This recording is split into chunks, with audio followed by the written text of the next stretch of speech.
Chapter 1076. All the viewers in the streaming room were dumbfounded. When had they ever seen Meng Zhan? Jiang Pingji also noticed the bullet screen. She frowned and raised her eyebrows. Meng Zhan lived in Zhangzhou and she fought all the time. She had never seen Meng Zhan, so it was impossible for the viewers in the streaming room to have seen him. However, Jiang Pingji suddenly thought of something when she saw the color of the bullet screen. He suddenly understood. The viewers in blue were the viewers of the time-traveling woman's streaming room. Jiang Pingji had never seen Meng Zhan, but it didn't mean that the time-traveling woman hadn't seen Meng Zhan. Maybe when the time-traveling woman met Meng Zhan, she had the streaming room open, so the viewers in that dimension had seen Meng Zhan. Jiang Pingji thought for a moment. That was the most likely guess. It turned out that Jiang Pingji's guess was correct. Not only that, but from the comments of the viewer she could more or less guess why Meng Zhan valued the bastard son so much. Tangerine lemon candy. That's old news from a long time ago. I was in my first year of high school and I accidentally entered this streaming room. No, not the streaming room, the one with the color. Although the content was very embarrassing, the streaming room was very popular. The male and female protagonists were both very good looking. I liked to watch it when I had nothing to do to relieve my stress from studying. The viewer rambled on and on for a long time before he got to the main topic. Orange lemon candy. I remember there was a rich man in the streaming room who issued a task for the streamer to act as a prostitute and attack the son of an aristocratic family. The streamer's target was Zhou Xian at first, but then she changed it to Meng Zhan. To be honest, I had a deep impression of Meng Zhan, not because of his high status or good looks, but because he was the first man to defeat the streamer. He was a real man.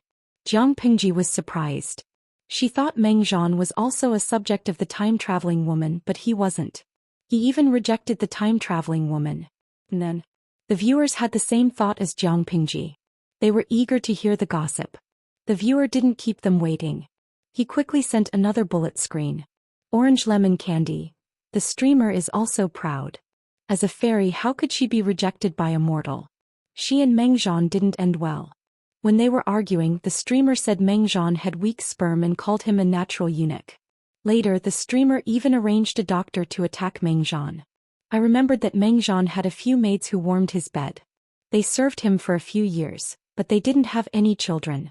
Looking at the bullet screen, Jiang Pingji vaguely pieced together the truth of that year.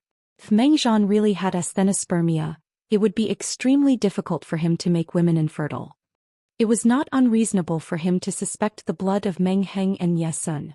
Under the woman's scheme, the wedding procession was ambushed by bandits the night before Zhou Xian married Meng Zhan. Although the reinforcements had arrived in time and saved the people, it was impossible for Meng Zhan to not have a thorn in his heart. Unfortunately, Zhou Xian did not shed any blood on her wedding night, which seemed to further prove the fact that she had been defiled by the bandits. After that, Zhou Xian was found to be pregnant. Calculating the time, it happened to be around the time of the wedding. Meng Zhan was well aware of his body's problem. Although he had the ability to conceive, the chance of success was too small. It couldn't be a coincidence. At this time, the time-traveling woman created another illusion, letting Meng Zhan see the scene of Gu Dai having an affair with her servant. At this stage, Meng Zhan could still tolerate it. However, Zhou Xian's unwillingness to abort the fetus in her belly deepened Meng Zhan's suspicion. After a series of punches, Zhou Xian and Meng Zhan fell out of each other's hearts. The time-traveling woman tormented Zhou Xian not only because of Gu Min but also because of Meng Zhan. Meng Zhan rejected the charming time-traveling woman and married Gu Min's stepsister. How could the time-traveling woman tolerate it? She wouldn't rest until she made some trouble for him. Thinking about it, Jiang Pingji felt that the time-traveling woman was even more disgusting. She only destroyed her soul, which was too easy for her. Pusixio. A weak sperm. Now that you mention it, Meng Zhan's head can be graced with sheep. Tongzi Liang Tang. Weak sperm isn't absolute infertility. It's just that the probability of getting pregnant is much lower than normal people. This disease can still be improved through nursing. In short, Meng Zhan still has the hope of becoming a father. The fact proved that the audience was right. The time-traveling woman pointed out the defects in Meng Zhan's body. He invited doctors and asked for medicine to cultivate his mind. Although it wasn't as good as normal people, after a few times he could still have his own children. That was how Meng Zhan's illegitimate son came about. After Zhou Xian fell out of favor, the number of women in Meng Zhan's backyard increased. Everyone's whereabouts were strictly monitored to prevent the possibility of being cuckolded. After so many years, only the concubine in Guzhan got pregnant. Their children were Meng Liang and Ye Sun. Meng Zhan didn't believe that Guzhan's children were his. Firstly, Guzhan's body was weak at that time and he was in such a condition. They only slept together a few times. The probability of them having children was too low. Secondly, under the interference of the time-traveling woman, Meng Zhan saw Guzhan fooling around with the manservants in the front yard. He hated Guzhan even more. If it wasn't for the Lu and Gu family's reputation, Meng Zhan would have strangled Guzhan to death. Why would he spare her life?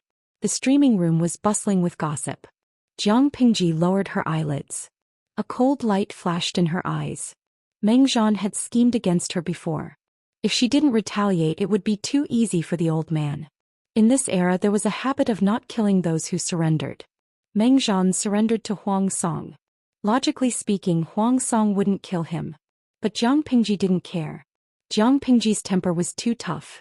Huang Song didn't know her very well, but he knew most of it. Therefore, after he accepted Meng Zhan's surrender, he didn't let him go.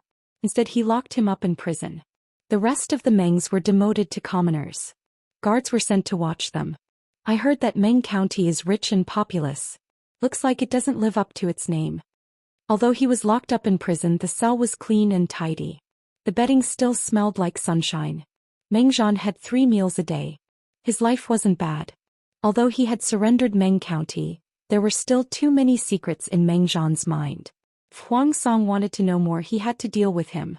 The more he interacted with him, the more curious Huang Song became. Meng Zhan was obviously a cunning old fox. Why did he act so aggressively? If he had given in to Jiang Pingji, Meng Zhan wouldn't have been able to maintain his former glory, but the Mengs could continue to exist. But now he had made one wrong move after another.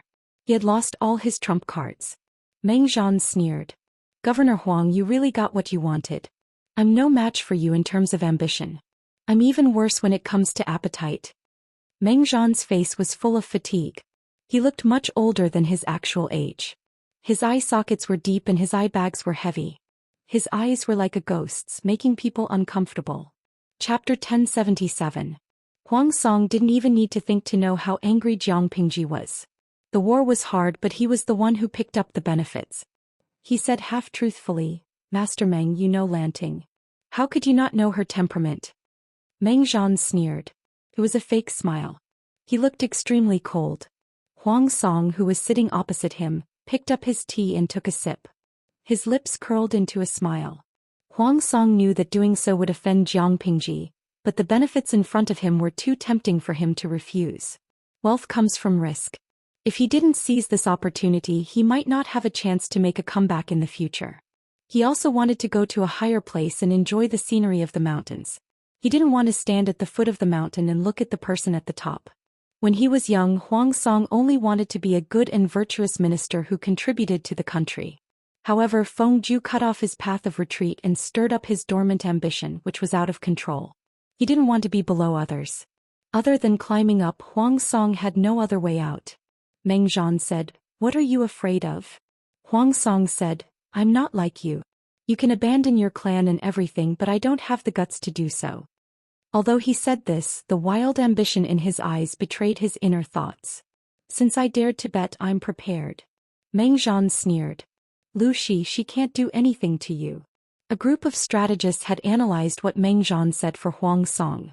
That was why Huang Song had mixed feelings about Meng Zhan. Just as Meng Zhan said, Jiang Pingji couldn't openly offend Huang Song because of his plan. Meng Zhan gave Zhangzhou and Huang Song, but he also sent letters to the Yi family of Beiyuan and the Nye family of Zhongzhou. Since the unification of Zhongzhou, the trade route between the two countries had been closed. News was blocked. Zhongzhou didn't know the situation in Dongqing. As for the Beiyuan was located in the north. There weren't many trade and official exchanges between the two countries. News was also not developed. The Meng family was in Zhangzhou. With the two natural barriers in Zhangzhou, Zhongzhou and the Beiyuan didn't have any plans to attack Dongqing. At that moment, the Meng family sent such news. How could the Yi family of Beiyuan and the Nye family of Zhongzhou not be tempted? As mentioned earlier, the Beiyuan country was ruled by the aristocrats, and the royal family were all puppets. The Yi clan's authority was not the greatest, but it was not far off from another large clan in the North Abyss. If the Yi family obtained the horse farm in Zhongzhou, they could instantly reverse the situation and smoothly control the political power of the Beiyuan. There was no need to mention the Nye clan of Zhongzhou. They were now one of the great dukes of Zhongzhou. Which feudal vassal would lack war horses when conquering the world? The Nye clan didn't have a horse farm. Although they had a strong foundation and could build a strong army, a horse farm was still very attractive to them. Meng Zhan knew what they were thinking. He threw Zhongzhou as bait to lure them in, and then he gave Zhongzhou to Huang Song. Meng Zhan didn't do it to frame Huang Song. He did it to impede Jiang Pingji. How to restrain him? Outside, there were two strong enemies eyeing her covetously. Jiang Pingji could not possibly fight with Huang Song to the death and allow the two external forces to take advantage of her. If they were to fight, the two natural strongholds in Zhongzhou would definitely be breached by the enemy. That was why Feng Jin had said that this wasn't a good opportunity to lay his cards on the table with Huang Song. Meng Zhan could ignore his country and the world, but Jiang Pingji couldn't. Even if she suffered a setback, she still had to think of the big picture. Meng Zhan's anger subsided a little when he thought of Jiang Pingji being bullied, but it couldn't be cured. Only the blood of Lu Shi and his daughter could calm his soul. Huang Song stood up from his seat and said something before he left. Lanting will arrive with his troops in a few days. Does old Master Meng need my help? Huang Song couldn't care less about the grudges between Meng Zhan and Jiang Pingji, but Meng Zhan had indeed helped him a lot. He wouldn't be stingy with his help. No. Just ask Lu Lanting to come over. Meng Zhan knew what Huang Song meant, but he wasn't afraid of death. He didn't need the pity and help of an ant. Even if he died, he wouldn't bow down to his enemy. After 2 months, Huang Song and Jiang Pingji met again, but the atmosphere was not as harmonious as before. However, everyone was a drama queen. No matter what they were thinking, they pretended to be good to each other. Where's Meng Zhan? Jiang Pingji stationed the army at the border of Qianyan County. She brought 5,000 elites to the government office of Meng County. It used to be Meng Zhan's residence, but now it was Huang Song's temporary residence. Huang Song suggested with a smile, Lanting must be tired from the long journey. Why don't you rest first and interrogate him tomorrow? Even when he met Jiang Pingji's eyes, he didn't show any signs of cowardice. Jiang Pingji said, Fine. It doesn't matter to me whether he lives a day longer or a day shorter. Huang Song set up a banquet for Jiang Pingji. There was an endless supply of good wine and delicacies. It was much more luxurious than the banquet in Huda County.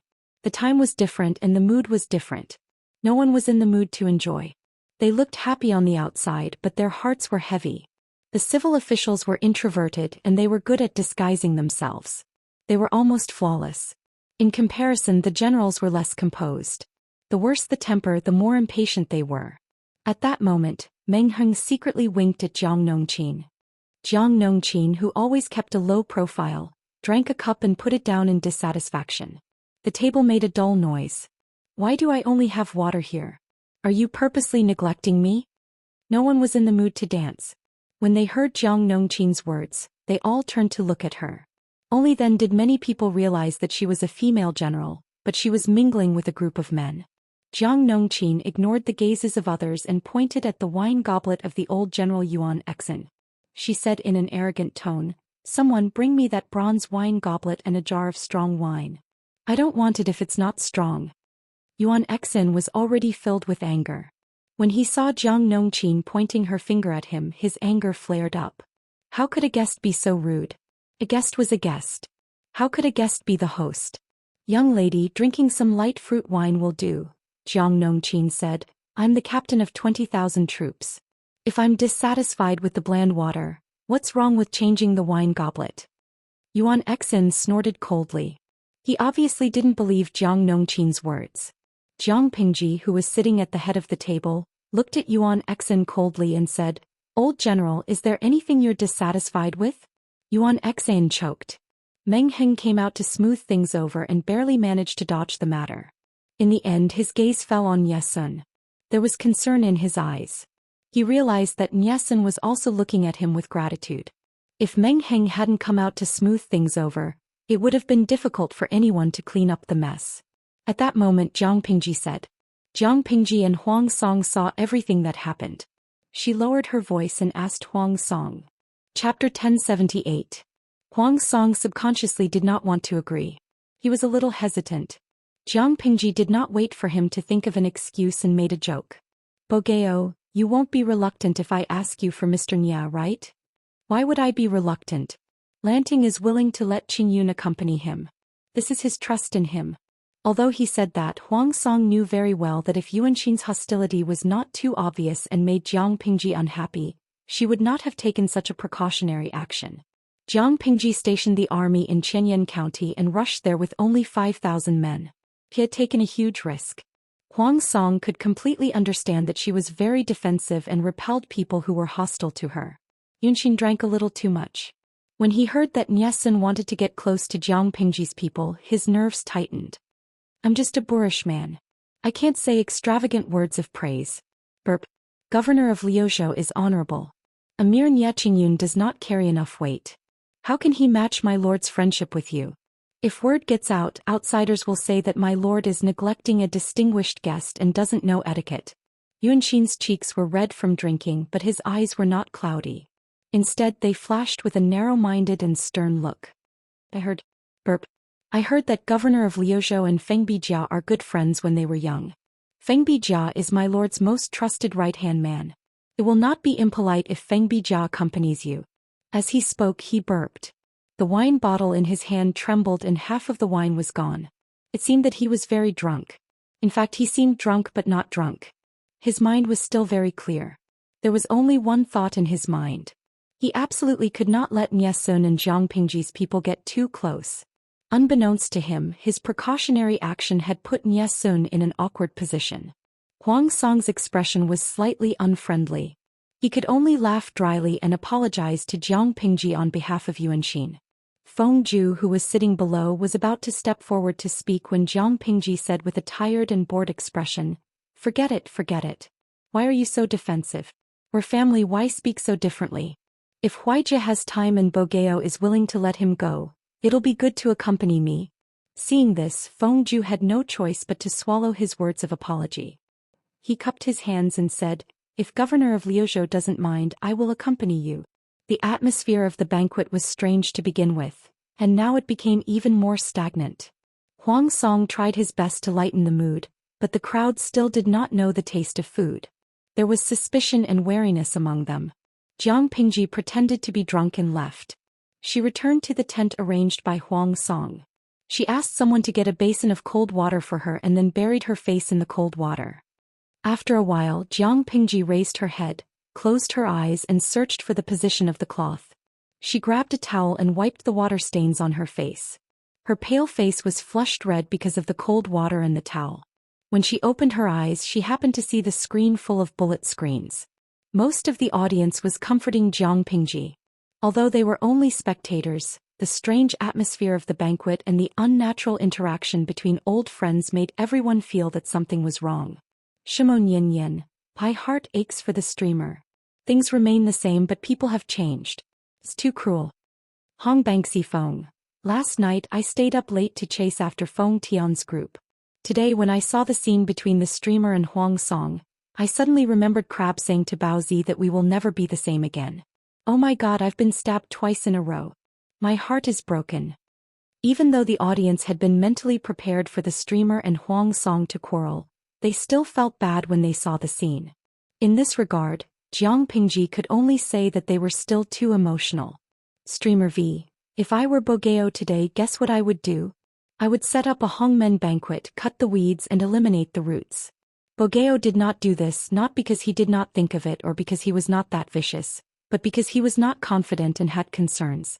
Although it was just a short sentence, the audience felt the coldness and heartlessness that came rushing at them. The audience was stunned. Many felt that Jiang Pingji's thoughts were too dark and could not help but refute. Crab Huang Bao Shui. If Huang Song is really so bad, why didn't he do anything at the banquet? This is his home ground. He poisoned or set up an ambush in advance. Streamer, you didn't bring many people with you. If it's really a hongmen banquet, no matter how I look at it, Huang Song has a higher chance of winning. Jiang Pingji smiled, her expression a little cold. Streamer V. Bogeo has seen me kill people. No one under him can stop me, so he said that he is not confident. If we really fight, the first person to die will be him. As for concerns, if Bogeo and I fight, others will benefit. It's not worth it. At that moment, Feng Ju sent someone to send Huang Song, who reeked of alcohol, back to the backyard. Lady Qi hurriedly sent someone to get some hangover soup. Lady, leave the hangover soup first. Let me get drunk for a while. Huang Song supported his swollen head with his right hand on the short table. His breathing was heavy and tired. How much did you drink today, Lang Jun? Lady Qi said angrily. You haven't recovered from your chronic illness, yet you still dare to go against the doctor's advice and drink without restraint? Huang Song said with a slurred tongue. I didn't drink much. I'm only half drunk. It's good to be drunk. At least I won't let my imagination run wild. Let my imagination run wild? Lady Qi was surprised. Huang Song leaned against Lady Qi's shoulder and buried his head in the crook of her neck. He lowered his voice and said, Lanting only brought 5,000 elites with her. This is a good opportunity. Perhaps there won't be a better opportunity than this.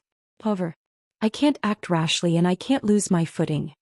He had to restrain the demons and greedy heart that were clamoring in his heart so that he would not make a stupid decision that he would regret. Instead of letting his mind clear, it was better to get half drunk and use his headache to divert his attention.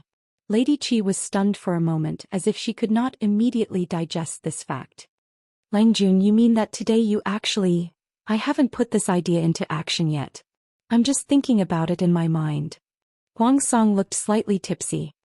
He shook his head and said, I'm not as good as Lanting in this regard. If I brought 5,000 elites with me today, what awaited me would definitely be a banquet at Hongmen that was filled with killing intent and no chance of survival. She has nothing to worry about. I can't do that. If I dare to do anything else, she can crush my neck first.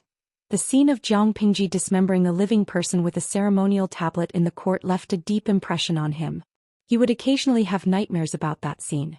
Of course, if the banquet at Hongmen was effective, Huang Song would not miss this opportunity. He did not make a move. It was precisely because of what Jiang Pingji had said. Firstly, he was not confident. Secondly, he had concerns. The next day, Feng Ju and Yesun came over early in the morning to take attendance. Whereas Meng Zhan being locked up at the moment. Jiang Pingji did her morning exercise as usual, then brushed her teeth, washed up and changed her clothes. She looked refreshed. Feng Ju cupped his hands and said, Meng Zhan is locked up in the dungeon. I'll go and see him myself. Jiang Pingji glanced at him and pointed at two people. Zixiao Shiju, you two follow me. Li Yun volunteered. My lord is traveling alone outside. The two gentlemen are not very skilled in martial arts. I hope my lord will allow me to follow you. Chapter 1079. Feng Ju and Yesun remained silent. Jiang Pingji said, What danger could there be in Bogeo? If you insist, let Officer Meng follow. My lord. Li Yun hesitated and stole a glance at Meng Hun, who had a complicated look on his face. He took a step back. Meng Hun cupped his fists at Li Yun, his eyes filled with gratitude. Before leaving, Meng Hun looked at Jiang Pingji hesitantly with a pleading look in his eyes. No matter how Meng Zhan treated him, they were father and son. Meng Hun could ignore Meng Zhan's life and death, but he didn't want to see him die. But Jiang Pingji didn't agree. We are father and son. Send him on his way. Meng Heng said, yes. Nyesun heard the conversation and felt a chill in his heart. Was this person forcing Meng Heng to kill his own father? Feng Ju said, the dungeon is dark and damp. Why don't we get someone to bring the prisoner out? No, I'll go see for myself. I haven't seen what the dungeon looks like. Just as Feng Ju said, the environment in the dungeon was terrible. The air was filled with stinky water vapor and there were rats scurrying in the dark. The temperature in the dungeon was much lower than outside. As soon as they stepped into the dungeon, a gust of chilly air hit them in the face, making them uncomfortable. Jiang Pingji walked in front without changing her expression. Feng Ju led her to a relatively large and clean cell in the dungeon. Meng Zhan's life is not bad. I thought he would suffer a lot in the dungeon. The area of the cell was very large, about 100 square meters. There was a mattress, a tea table, a dining table and a bowl. Feng Ju asked the cell to open the door. The commotion alerted Meng Zhan in the cell. When he heard Jiang Pingji's voice, he guessed who it was. It was funny. He had hated Lu Shi and his daughter for many years and had been thinking of ways to take revenge, but he hadn't even seen the person in question. Uncle Meng, this is the first time we've met, right? Jiang Pingji gestured for Feng Ju and the others to step back and avoid her conversation with Meng Zhan. Only Meng Hun stayed by her side to protect her. Meng Zhan's white hair was combed neatly. His cheeks were washed with warm water. There was no grease or dirt. He looked much more energetic than before. But he had aged too fast. His face was an unhealthy gray color and his eyes were sunken. He looked old and pitiful. Although he wasn't in good spirits, his appearance was well. A jade crown hung high above his head, and a jet-green scholarly robe was worn on his body. His back was straight and one could barely see the scholarly elegance of his youth. Meng Zhan raised his head and squinted his eyes. He looked at Jiang Pingji carefully. How dare you call me Uncle Meng? Although Uncle Meng has cut off all ties with my father, you are my aunt's ex-husband. Calling him uncle is a courtesy that a junior should have. Zhan, I said, Jiang is Pingzhan B. Is Jiang Meng Zhan. Meng B, Meng said, was she? This was. As her son, how could I not be angry? He was my father's second wife and my mother's sister. She was not only my father's second wife, but she was also my mother's sister. I couldn't let your son bully her. Besides, Meng Zhan and his friends used disguise to sneak into the backyard of the people in Hejian. They raped innocent women. Meng Zhan deserved to die. Meng Zhan's expression changed when Gu Zhen was mentioned, but he quickly calmed down. So what? My son is naughty. He just needs to change. His father will teach him a lesson. Meng Zhan and his friends used disguise to sneak into other people's backyard to bully women. It was nothing new. Meng Zhan had cleaned up his mess for him many times. He was angry at his son's behavior, but what could he do? He was the only child in the family. Who else could he protect if not him? Jiang Pingji was so angry that she laughed. Did you say something in the living room? Meng Zhan raised his eyebrows. What? If you can't discipline your son, don't blame others for teaching him a lesson. I thought Meng Zhan was hopeless, so I sent him on his way. Do you know how I killed Meng Zhan? I cut open his wrist and let him bleed to death. Even though Meng Zhan had a good temperament, he couldn't hold back his anger when the enemy who killed his son talked about how he killed his son. Are you angry? Jiang Pingji smiled. I have more to say. Do you want to hear it? Meng Zhan sneered. You are indeed the daughter of Lu Shi and Gu Min Gu Zhen's stepdaughter. You are indeed vicious and shameless. I am no match for you. If I had 10% of Uncle Meng's skills, I would have no regrets. The atmosphere was tense. Meng Hun stared at Meng Zhan, his former boss, with murderous eyes. He didn't expect Meng Zhan to not repent after so many years. Meng Zhan's son was a son, but his wife and children were not human? Lu Lanting, did you come here just to argue with me? Meng Zhan sneered. His face was full of wrinkles, but his eyes were full of vigor. If this is all you've got, let me give you a piece of advice. Don't embarrass yourself in front of me. Jiang Pingji crossed her arms and sat opposite Meng Zhan. She said, It's not that I don't want to, but I'm afraid Uncle Meng can't take it. Meng Zhan's face darkened. Meng Heng and the others stood far away. They couldn't hear what Jiang Pingji and Meng Zhan were saying, but the atmosphere was worrisome. Uncle Meng, you have a problem with your body. It's hard for you to impregnate a woman, right? Jiang Pingji changed her sitting posture and sneered indifferently. What are you trying to say? This is related to a man's dignity. Of course, I have to keep it a secret. Apart from you and your trusted doctor, no one else knows about it. Jiang Pingji ignored him and continued, When my aunt married you, she was ambushed by a group of bandits. She was saved in the end and the wedding went on as planned. However, the bride didn't bleed that night. Uncle Meng helped to cover it up. Meng Zhan could listen calmly at first, but the more he listened, the more he felt something was wrong. Only he knew the details of what happened that year, but Jiang Pingji described it in detail as if she had seen it with her own eyes. After a month, my aunt was found to be pregnant. She got pregnant on the night of her wedding. Uncle Meng was not confident because of his health. You also saw my aunt being intimate with someone, so you started to doubt the lineage of the baby in her womb. Meng Zhan interrupted her with a cold smile. It's not doubt. Meng Heng, that bastard is not mine. He would never forget the shame of being cuckolded. His new wife had an affair with someone else. He suddenly sighed. It's a pity. Jiang Pingji frowned. What's a pity? Meng Zhan's face flashed with fierceness. It's a pity that the 4 self-accomplishment classics for women was published too late. If it was 20 or 30 years earlier, before the 4 self-accomplishment classics for women was published, society was still very open. It was not a big deal for a woman to keep a man. Losing her virginity before marriage was not a serious matter. At most, people would gossip about her, but it would not kill her. Chapter 1080. He didn't expect Gu Zhen to treasure the bastard so much. It made Meng Zhan feel like he was slapped in the face. After that, Meng Heng took the title of the eldest son and took the position of the Mengs.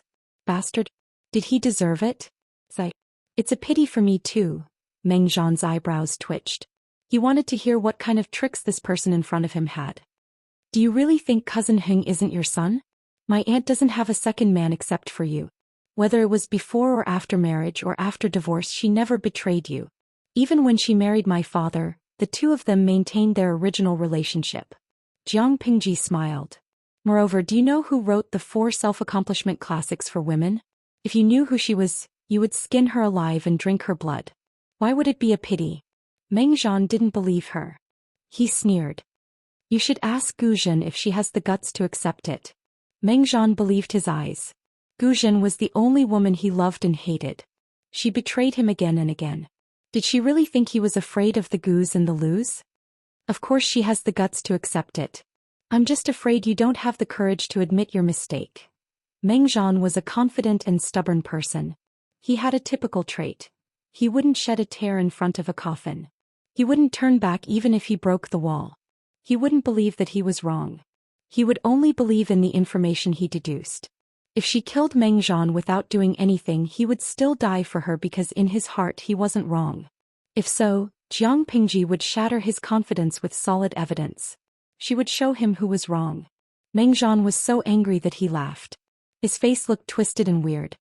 He said in a cold tone, "Ignorant boy. Your dirty tricks aren't even as good as your father. Kill me if you want. Cut me if you want.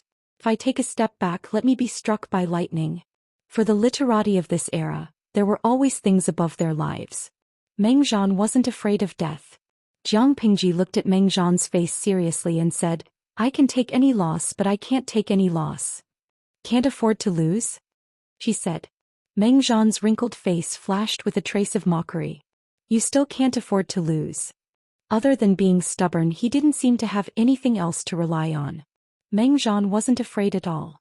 Meng Zhan originally wanted to reorganize the troops in Songzhou and fight the last battle. He couldn't let Jiang Pingji take Songzhou so easily. After some consideration, he gave up on this plan and gave Songzhou to Huang Song. At the same time, he promised benefits to the Nie family of Zhongzhou and the Yi family of Beiyuan. He wanted to use the two families to restrain Jiang Pingji and make her worry. She would not be able to go all out and settle scores with Huang Song. No arrogant person would be able to tolerate such a humiliating trick and scheme. But she had no choice but to bear this loss, unless she disregarded the bigger picture and courted death on a whim. No matter how strong she was, she wouldn't be able to survive a large-scale war. He had not recovered from the battle at the northern borderline. How could she withstand the combined pressure of the Nie clan and the Yi clan? Meng Zhan was fearless because he knew all this. Jiang Pingji crooked her finger at Meng Zhan. Her tone suddenly turned cold. I have something to say to you. Meng Zhan, you old man, remember this even when you are in front of the king of hell. Anyone who makes me suffer, I will make him suffer 10 times, 100 times, 1,000 times. Jiang Pingji had experienced all kinds of situations in her 2 lives. From a lowly and insignificant genetic warrior to a commander with military power. Did he really think she got there with her fists? Meng Zhan was not bad. He made her suffer without saying a word. But, did Meng Zhan think about her revenge before he did it? Meng Zhan didn't feel angry when he heard her bold words. Instead, he laughed his head off. He hadn't been this happy since Meng Liang died. I'll be waiting. Jiang Pingji curled her lips and turned to Meng Hun, who was trying hard to control himself. Captain Meng, you can leave. Call Shurjiao and Qingyun here. Meng Hun hesitated, but he couldn't disobey Jiang Pingji's order. Yes. Meng Zhan was stunned when he heard the name Shurjiao. It took him a while to realize it was his eldest son Meng Heng. When Meng Hun walked out of the cell, Jiang Pingji said meaningfully, "Meng Zhan, open your eyes and see what you've done all these years." Meng Zhan didn't care, but he soon lost his composure. He opened his eyes wide in shock, which reflected his feelings at the moment. What sorcery is this? The dark cell was suddenly lit up. Meng Zhan subconsciously covered his eyes with his hands. Took him a while to get used to the sudden light. When he put down his sleeves, the environment around him suddenly changed. He ran from the dark cell to the main hall of the luxurious mansion. Looking at the decorations around him, he realized many of the furnishings were for the royal family. While he was confused, he saw a man in luxurious clothes flirting with two maids. He was about to put his hand on one of the maids' breasts. At that moment, a cold snort came from nowhere. "Humph! You're still messing around here?" Meng Zhan was frightened to see a red figure suddenly appear in the place where there was no one. This person was extremely beautiful. Her face was covered with gorgeous makeup, which made her look very flirtatious. This person's appearance could be called peerless seductress. The man who was standing before saluted in fear. Mother. Mother? Meng Zhan's expression didn't change. He calmly analyzed the identity of the two. As the man and the woman talked, Meng Zhan realized their identity with cold sweat. One was Wu Majun, the fourth prince of Dongqing, and the other was Wang Guifei, who had died 800 years ago. Just when he was panicking, he heard a voice that made him clench his teeth in disgust and hatred. Yo, you really have 9 lives. Last time I broke your neck, but it didn't kill you. Now you're alive again. The cynical voice came from outside the door. Meng Zhan followed the voice and found that Lu Shi couldn't see him. No, she wasn't Lu Shi. Meng Zhan quickly found that the Lu Shi he saw was more immature than the one he saw before. Vaguely, he had a guess. Everything in front of him was fake. It was most likely someone's memory. As for who that person was, Meng Zhan had already guessed it. He ate vegetarian and prayed to the Buddha, but he didn't believe in such things. Instead, he scoffed at it. But when he saw the unnatural phenomenon with his own eyes, he had to believe it. Meng Zhan calmed down. He wanted to see what Jiang Pingji was up to. The woman in red, Wu Majun, and the immature Lu Shi couldn't see Meng Zhan. They talked among themselves. The more Meng Zhan listened, the more shocked he became. When he learned that Lu Shi adopted Lu Huan and pushed her and Wu Majun to have sex with each other, he laughed. Lu Shi, you aren't any more arrogant than me. Lu Shi was a cruel and merciless person to come up with such a plan. But that was between Lu Shi and the devil. It had nothing to do with him. Chapter 1081. Meng Zhan had never thought that the truth could be so cruel. Yes. I did all these things. At least I am brave enough to take responsibility for what I did. I am better than those whores who pretend to be innocent. The woman in red was emotional. Don't think that you are so noble. Go back to your mother's grave and ask her how she was. She stole her brother-in-law and pushed her sister to Meng Zhan. Now look at how Meng Zhan treated Gu Zhen. She deserved to be avenged. There was too much information in this sentence. What did she mean by Gu Min stole Lu Shi? Meng Zhan was the one who had proposed Gu Zhen's marriage. He had even heard Lu Shi complain about Gu Min's concern for Gu Zhen's marriage. More importantly, Gu Min had listed many talents in Dongqing, but she only had strong opinions about Meng Zhan. She had never considered him. If Meng Zhan hadn't asked for Gu Zhen's hand in marriage and talked to Lu Shi, the marriage might not have happened. Thinking about the strange experience of the woman in red, a scary thought spread in his mind. His mind was racing. The conversation between the woman in red and the young Lu Shi was still going on. My father said that Meng Zhan was a gentleman. When he married my stepmother, he promised to treat her well. But after a few years of marriage, Meng Zhan went against his promise. I don't doubt my father's judgment. He and Meng Zhan were best friends. There was no conflict of interest between them. Meng Zhan didn't have to lie to him. So what did you do? Meng Zhan suddenly remembered the promise he made when he was young. He fell in love with Gu Zhen at first sight. He could still remember the scene in the Lu mansion. He couldn't forget it even in the middle of the night. So what if she was the daughter of a concubine? Except for her low birth, Gu Zhen met all the requirements to be the wife of the Mengs. Meng Zhan was young and aggressive. He wanted to marry someone he liked. Meng Zhan hadn't recovered from the memory when the woman in red's voice exploded in his ears. Gu Zhen's wedding night didn't fall. In order to help her gain a foothold in her maiden family, I gave her a congratulatory gift so that she could have a child in one night. Meng Zhan clenched his fists. The young Lu Shi asked what was on his mind. And then, on the night before Gu Zhen's wedding, she was ambushed by a small group of bandits on the way to the wedding. In the end, it was a close shave, but there were rumors that Gu Zhen had lost her virginity to the bandits. The wedding was just around the corner, so it was impossible for it to fail. You also know that men care a lot about things like falling red. There was no red on the wedding night. Meng Zhan wanted to endure it, but Gu Zhen got pregnant on the first night of the wedding. So who does this child belong to? Meng Zhan didn't dare to listen anymore. Wasn't the child they had on their wedding night Meng Heng? He didn't want to listen, but the person in the scene couldn't stop. Lu Shi continued to ask, "Did you also do something to the stepmother's second child?" The red-clothed woman shamelessly admitted it. Meng Zhan has seen Gu Zhen fooling around with the servants in the mansion. How could he not hate her? Stepmother would never do such a thing. Hearing this, Meng Zhan gritted his teeth. How could Gu Zhen not do such a thing? He had seen it with his own eyes, so how could it be false? The woman in red smiled sweetly and covered her red lips with her fingers. Transfiguration pills are good stuff. Transfiguration pills? Hearing the name, Meng Zhan could guess what it was used for. He couldn't stop being shocked. No, this was fake. Lu Shi knew sorcery. How hard could it be to fabricate a scene?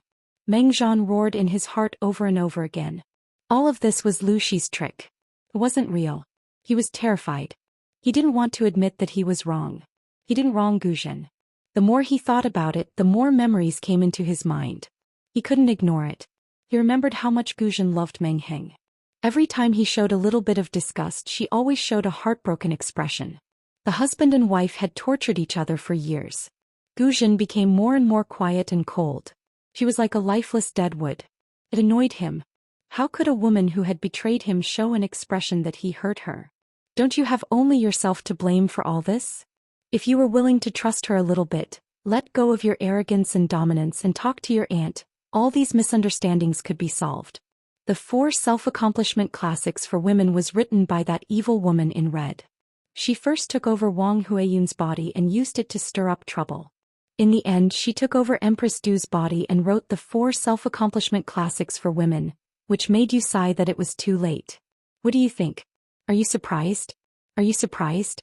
Is it exciting? Jiang Pingji appeared in front of Meng Zhan. But you can't blame the monster for what happened. You, Meng Zhan, have to take half of the responsibility. Even if it didn't happen, you are still a scumbag.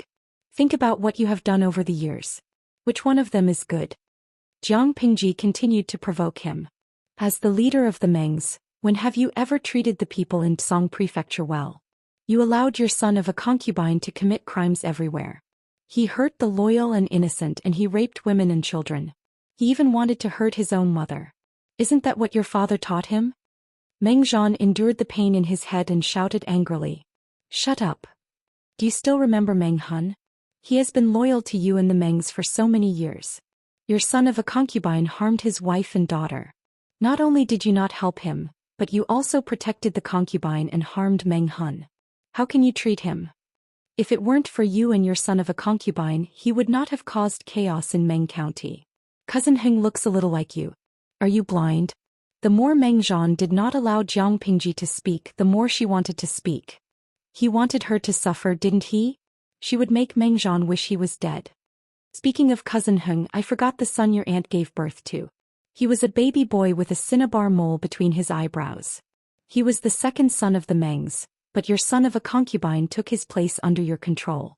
He was buried in the cold mud by the servant woman when he was less than a month old. Meng Zhan, you killed your son of a concubine.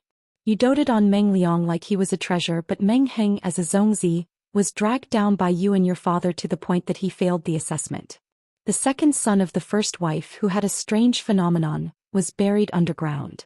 It was rare to see someone who could harm their son to such an extent. Next, it's time for the main course. Jiang Pingji said it so softly that Meng Zhan could not hear it. In the spiritual realm, Meng Zhan saw a part of Jiang Pingji's memory. Seemed like a long time had passed, but in fact it was only a short while. Meng Hun asked Meng Heng and Yesun to go over. They had different thoughts. Feng Ju, who was at the side, became suspicious. Jiang Pingji asked Meng Heng to go over. It was easy. Meng Heng was Meng Zhan's son. Why did she ask Nie Sun to go over? Feng Ju secretly glanced at Nie Sun. The other party's expression made him even more suspicious. Chapter 1082. Meng Heng stood behind Jiang Pingji and looked at Meng Zhan with a complicated expression. No boy didn't look forward to their father. Meng Heng used to look up to Meng Zhan like a god when he was young. But Meng Zhan only had eyes for his son Meng Liang.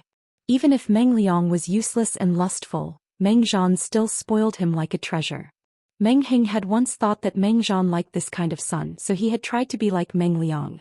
He had secretly tried to be like Meng Liang, but he was severely punished and ordered to kneel in the ancestral hall. It was winter. It was raining heavily outside. The air was so cold that it felt like there were blades in it. Meng Heng didn't wear much clothing. He knelt until his knees were black and swollen. He almost died. That memory became his childhood nightmare. Occasionally, when he dreamed about it in the middle of the night, he could still clearly remember the cold air that filled the air. Meng Heng looked down and bowed to Jiang Pingji calmly. My lord, why did you call me here? No matter what, you and Meng Zhan were father and son. I'm not an unreasonable person. I don't want you to have any regrets, so I'll allow you to have a word with him. You and your son can make a clean break. Jiang Pingji said. Meng Zhan still owes Captain Meng a debt. Meng Heng was stunned. It took him a while to realize what she meant. Jiang Pingji didn't want him to send Meng Zhan to hell. She just wanted him to talk to Meng Zhan so he wouldn't have any regrets? He felt relieved. He couldn't tell how he felt. Thank you, my lord, Meng Heng said. Meng Liang was the direct murderer of Meng Hun's wife and daughter, but Meng Zhan was also an accomplice. Meng Heng had no right to stop or resent her. Jiang Pingji stood up and walked to the door of the cell. She turned her head and whispered, his emotions aren't stable. Don't get too close. Jiang Pingji made way for Meng Heng, but she didn't go too far. This distance wouldn't make Meng Heng feel like he was being watched. It also wouldn't let the situation get out of her control. Meng Heng's eyebrows relaxed after Jiang Pingji left. He saw Nie Sun standing on the side and became suspicious. What was Nie Sun doing there? He didn't think further because he was pressed for time. Father, Patriarch Meng. Meng Heng sat on the mat and bit the tip of his tongue, forcing himself to swallow back the honorific that slipped out of his mouth. He had already been expelled from his sect and he had cut off all ties with Meng Zhan. If he called him father now, Meng Zhan might not even acknowledge him. Meng Zhan was immersed in his own world. He was on the verge of breaking down. When he suddenly heard someone calling him, he became more alert. When he looked up, he saw Meng Heng's face. Meng Zhan was so agitated that he couldn't control his emotions. He jumped forward with a ferocious face and half of his body crossed the short table. Meng Shurjiu. Meng Zhan's face looked ferocious as he shouted Meng Zhan's full name. His skinny hands grabbed Meng Heng's sleeves. Why are you still alive? Why is Meng Shurjiu the one who died? How could a bastard like you be my son? Meng Heng was scared out of his wits. He wanted to struggle, but Meng Zhan's scream made him feel like he had fallen into an ice cellar. It was as if all the sounds around him had faded away. What did it mean to be a bastard? Meng Heng didn't struggle. Instead, it gave Meng Zhan a chance to go further. He didn't believe what Jiang Pingji had said. It must have been an illusion created by her witchcraft. Everything was to deceive him. He couldn't have done anything wrong after all these years. Meng Heng was a bastard of Guzhen and someone else. He wasn't his son at all. Meng Zhan only had one son in his life. His only son was killed by Lu Shi. The bastard that he had raised for more than 20 years had turned to Lu Shi. He didn't care about Meng Liang's blood feud. How could you be my son? Meng Zhan looked thin and weak, but the power he had was terrifying. Meng Heng didn't have time to react. He grabbed his neck and couldn't get away. Nie Sun was also shocked by Meng Zhan's words. When he came back to his senses, Meng Heng's face had turned green. Without hesitation, Nie Sun kicked Meng Zhan's shoulder. Meng Zhan screamed in pain and let go of his hands. Meng Heng's eyes were filled with tears. His eyes were bloodshot. He couldn't believe it. Was this the reason why Meng Zhan had hated him for so many years? Meng Zhan was the first to react. He pulled out the sword on Meng Heng's waist and stabbed at Meng Heng with the shiny blade. In a flash, Nie Sun didn't have time to think. He grabbed Meng Heng and the two of them rolled together to avoid the sword. Meng Zhan was the first to react. He pulled out the sword on Meng Heng's waist and stabbed at Meng Heng with the shiny blade. Meng Zhan had lost his mind. Seeing that Meng Heng had escaped, he followed up with another attack. You are crazy. Niesun blocked with the body of his sword. He had underestimated Meng Zhan's strength and the sword almost fell out of his hand. Kill this bastard. It's all a lie. He is a bastard. Meng Zhan's eyes were red. His old face was twisted and hideous. Niesun had stopped him from killing Meng Heng, so he would kill Niesun as well. How dare you stop me? You deserve to die. Meng Zhan couldn't control his emotions.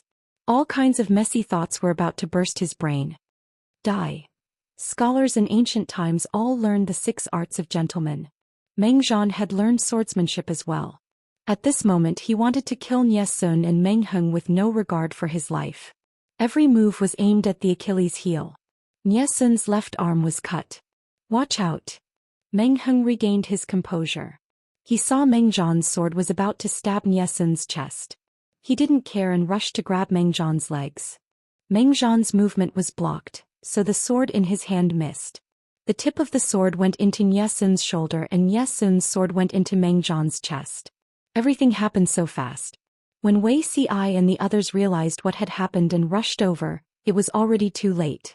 With a clang, the sword in Meng Zhan's hand fell to the ground. Niesun was also shocked. He let go of the sword that was covered in sticky blood. Although the sword didn't hit the heart, it was still a vital part. Even if the doctor could get here, Meng Zhan would still die. The pain in his chest suppressed the swelling pain in his head.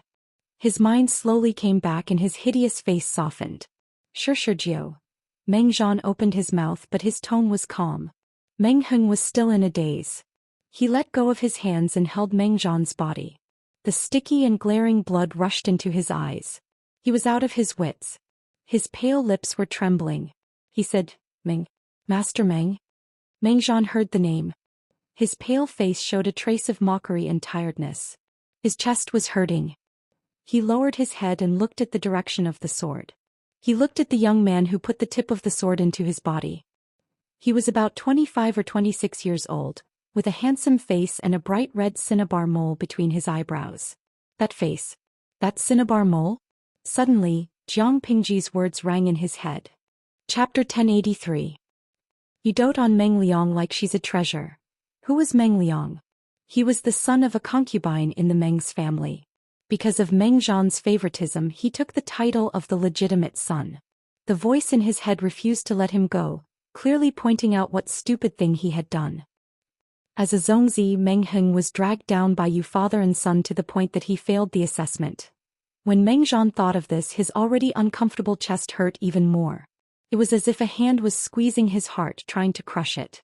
Meng Zhan was in so much pain that he couldn't even open his mouth. His face was drained of color and his hands and feet were as cold as ice. Putting aside all prejudice and enmity, Meng Heng was indeed an outstanding Zongzi. He was gentle, elegant, and meticulous. Even if he couldn't bring the Meng family further, he wouldn't lose the support of the people like he did. Because of his indifference, the lowly concubine who gave birth to Meng Liang was promoted to a noble concubine and had the authority of a lady. As the eldest son, Meng Heng was in a difficult situation. Under such circumstances, the young Meng Heng was still able to find a way out for himself and go to Shangjing to study. Now that she thought about it, it was indeed extraordinary. Unfortunately, Meng Zhan had always thought that Meng Heng was a bastard. He thought that Meng Heng was proof that Gu Zhen had betrayed him. He didn't like him at all.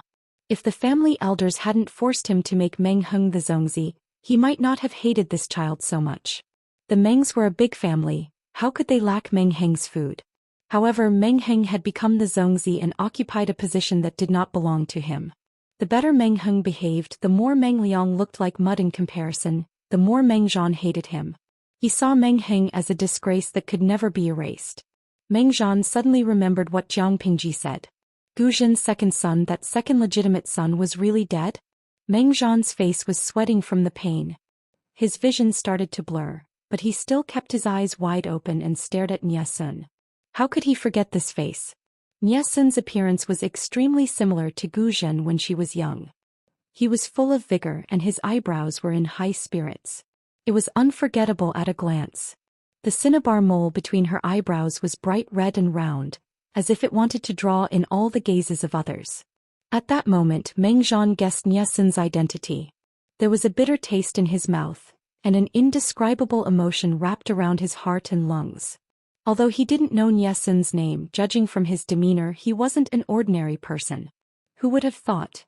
The two sons that he had abandoned with his own hands were both dragons and phoenixes among men. The bastard son that he had doted on like a jewel was actually useless. Retribution. This was retribution. Is this your revenge? Meng Zhan was supported by Meng Heng, but he did not look at his eldest son. Instead he stared at Niesun's face as if he was trying to see someone through his face. His voice was trembling and choked with sobs. Is this revenge on me? Is this what you want to see?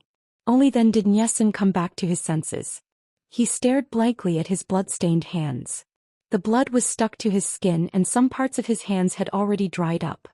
His heart was beating violently, and he was so flustered that he felt uncomfortable. His hands, which could burn incense and play the zither, were trembling uncontrollably. It wasn't that Niesun hadn't killed before, but he never thought he would kill Meng Zhan. His usually quick-witted brain was now like a rusty gear. Every time it turned, it would make a jerky, ear-piercing sound. Niesun's lips were trembling as he shouted to the side, "Doctor, get the doctor here." Meng Heng heard him and secretly clenched his fists. He peeked at Jiang Pingji, who was standing outside the crowd. It was not just because of the distance but also because of something else. He could not see her expression clearly. Forget it. Meng Zhan coughed weakly and his lips curved into a sarcastic smile. Even when he was on the verge of death he could quickly analyze that it was a trap. Jiang Pingji knew everything. Not only did she know about the past but she also knew Niesun's identity. If not, why would she let Niesun and Meng Heng appear together in front of him? He had heard that Lu Shi's martial arts were superior, and that he could take the head of the enemy's general in the midst of an army of 10,000. With such skills, how could she not react to the situation just now? He was afraid that the situation was exactly what she wanted to see. She forced him to lose control of his emotions, tempted him to hurt Meng Heng and finally let Niesun kill him. It was indeed a vicious plan. Lu Shi had no idea what kind of vicious daughter he had given birth to. At that moment Meng Zhan finally saw how terrifying Jiang Pingji was. He felt a little scared. Wasn't she afraid that her plan would fail and that Meng Heng or Niesun would be hurt by him? Meng Zhan moved his eyes with difficulty, trying to find Jiang Pingji's figure. He was caught off guard and met her cold eyes. Jiang Pingji looked at him coldly and her thin lips curled up. "Hurry up and call the doctor." Niesun clenched his fists and gritted his teeth. "Magistrate Lu," Jiang Pingji said indifferently, "it's too late. We can't save him." Niesun lost control of his emotions. He gritted his teeth and said, "How do you know it won't work if you don't try? If he doesn't die now he will die in a few days. What's the difference between dying earlier or later?" Jiang Pingji looked down at Niesun coldly. "Niechinyun, there is a difference. Meng Zhan can die in the hands of anyone but he can't." Before Jiang Pingji could finish her sentence, Meng Zhan, who was on the verge of death, suddenly pushed Meng Heng away. He held the sword in front of his chest with both of his hands and pushed it into his body. The blood that had just stopped gushing out like it was free. "How dare you?" His eyes were wide open. Tiny cracks appeared at the corners of his eyes and beads of blood seeped out. The expression on his face was as terrifying as that of a ferocious ghost. After 2 breaths there was a bang. Meng Zhan's skinny body fell to the side. He didn't rest in peace until his death. Everyone was shocked by the turn of events. They were all smart people. How could they not notice the strangeness of Meng Zhan's last move? He used up the last of his strength to interrupt Jiang Pingji. He must be hiding something. Feng Ju glanced around calmly. From Jiang Pingji to Meng Heng and then to Niesun, what secret did the 3 of them hide? Even if Jiang Pingji didn't finish her sentence, Feng Ju could finish it. Meng Zhan could die in the hands of anyone, but what couldn't he? Connecting the dots, the most likely possibility was, but he couldn't die in the hands of Niesun. A scary thought rose in his heart. Feng Ju's expression changed again. He looked at Niesun with a complicated gaze. No one spoke until Meng Hun broke the tense atmosphere. Although Meng Zhan has done many evil things, he is dead. Let's write off all the grudges he had when he was alive. Meng Zhan's life should have been left for him to reap. However, Meng Zhan's death in front of him could be considered as revenge. The page was turned over. Meng Heng's reaction was slow. When Meng Hun finished speaking, he said with a dry voice, "I beg my lord to allow me to collect his body. Although he deserved it, I had a father-son relationship with him for more than 20 years. I can't bear to see him die in the wilderness." Chapter 1084. Meng Heng stayed behind to collect Meng Zhan's body. Jiang Pingji left with the others, leaving Meng Heng alone. Everyone left except for Nie Sun. Meng Heng knelt until his knees were numb. It took him a while to regain his composure. From the corner of his eyes, he saw Nie Sun, whose expression he could not see clearly. "Chiyun, your arm is still injured. It's not suitable for you to stay in the damp and cold dungeon." He put Meng Zhan's cold body on the ground, opened his hands that were holding the sword and uncurled his fingers one by one. Only then did Nie Sun return to his senses. His throat emitted a sound like that of a wild beast, as if he was suppressing a strong emotion. "Wow." Nie Sun supported himself against the wall with his uninjured right hand and retched in discomfort. Meng Heng raised his hand and closed Nie Sun's eyes. He didn't seem to notice Nie Sun's abnormal reaction. "What's your relationship with the Meng family?" Nie Sun wiped the remaining stain on the corner of his mouth with the back of his hand and panted. "I'm from the Nie family of Zhongzhao's Bian prefecture. How could I be related to the Meng family?" The head of the Meng family committed suicide, and Qingyun accidentally injured him in order to protect him. "None of this is your fault." Meng Heng's hand paused as if he was relieved. "It's all thanks to Qingyun's help today. Otherwise, the one lying on the ground right now would be Heng." Nie Sun looked at Meng Heng's back with a complicated gaze. His usually straight back was now slightly bent. It was sad to see him all alone. "I thought that Lu Prefecture Magistrate was a sentimental person, but after this incident I realized that I was wrong, very wrong." Nie Sun left the dungeon and was not surprised to see Jiang Pingji. He stepped forward and said, "Magistrate Lu, aren't you afraid of falling out with Sergio by doing this? This is already the best situation. Cousin Heng is a smart man. He knows what's best for him." Jiang Pingji smiled. "Meng Zhan's life can't be saved. If his death can be exchanged for the rest of the Mengs, wouldn't that be wonderful?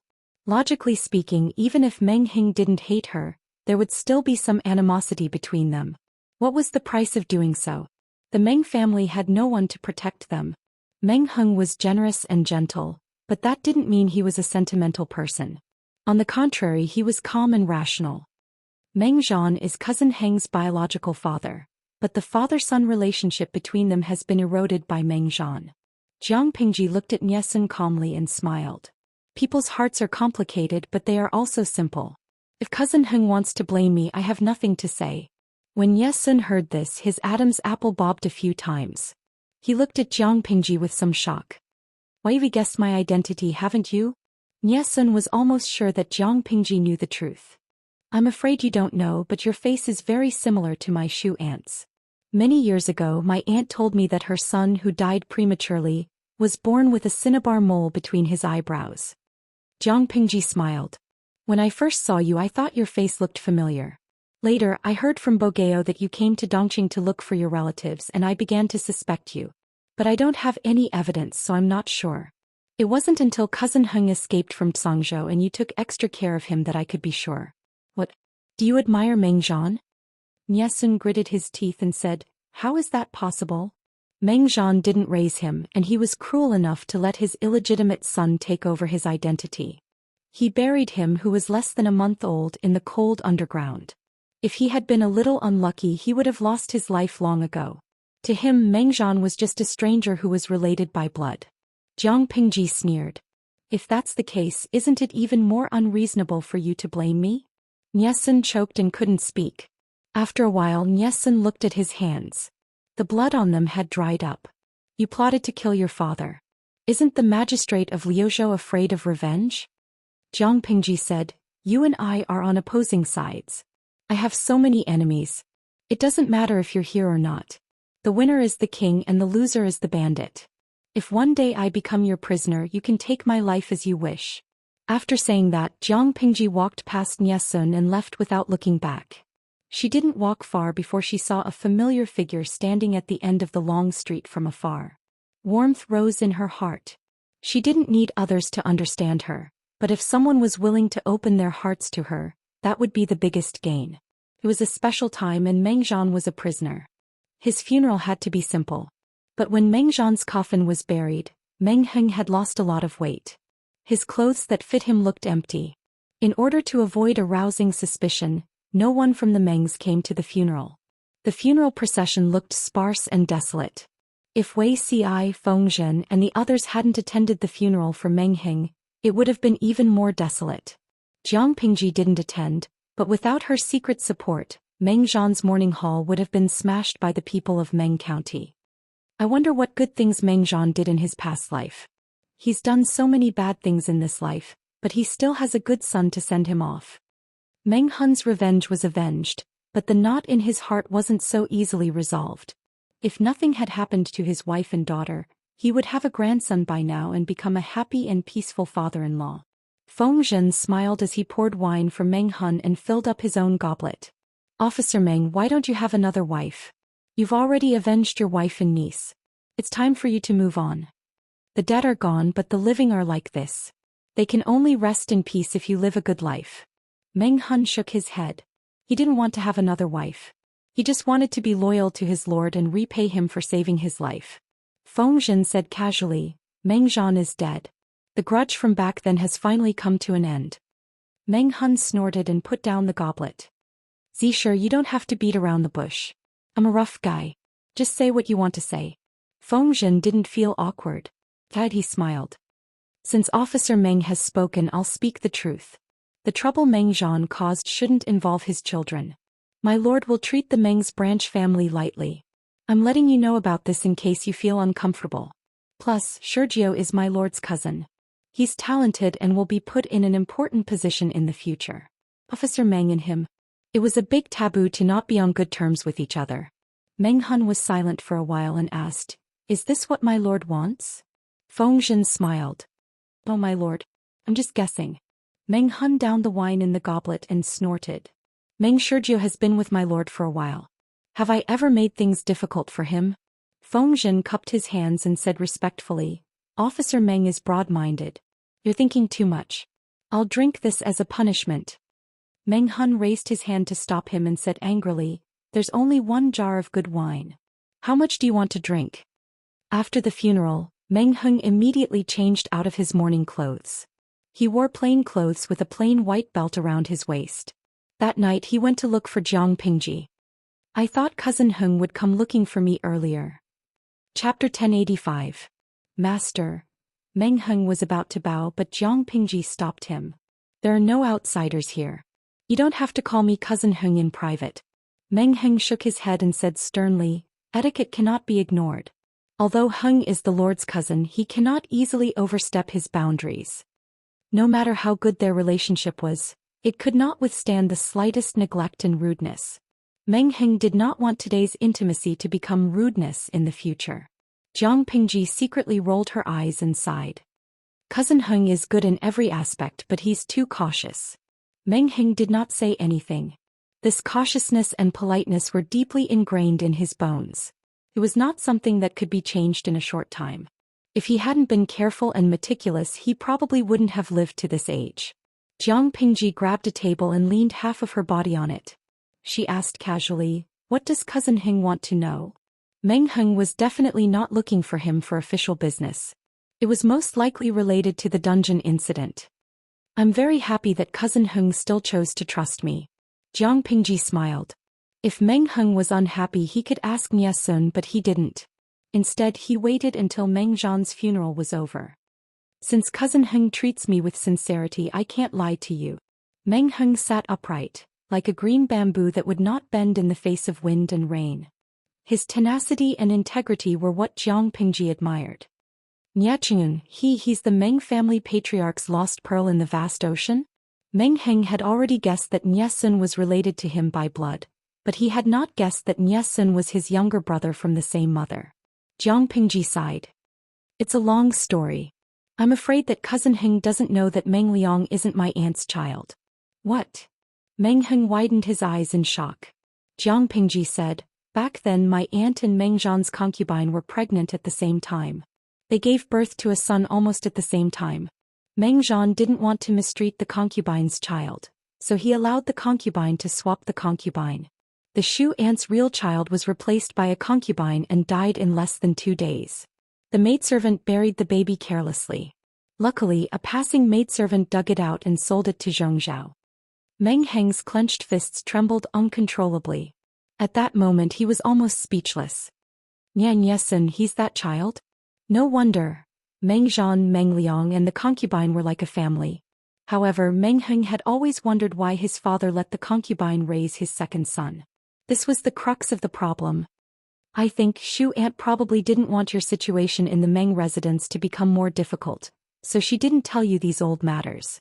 Jiang Pingji took a sip of the sake. The bland taste of the wine spread in her mouth, carrying a tinge of bitterness. At first I didn't recognize Nyesun's identity.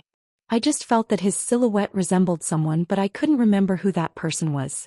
After that, I heard that Nyesun was very close to you and took good care of you. Nyesun came to Dongqing to look for his family. Only then did I confirm his identity. He was the real Meng Liang. Meng Heng shook his head. No, Nyesun is Nyesun. How can the name Meng Liang tarnish him?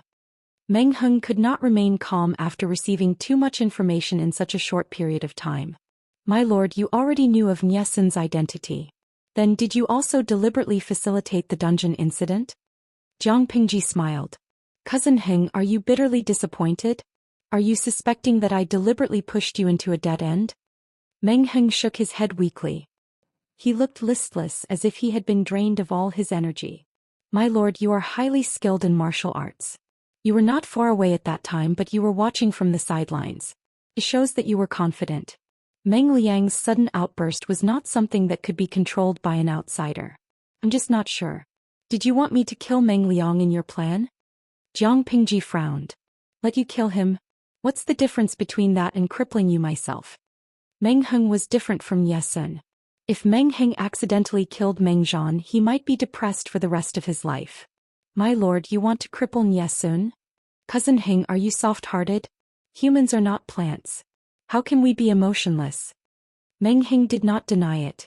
He really had a good impression of Nyesun. Nyesun looked very similar to his mother, which made them feel closer.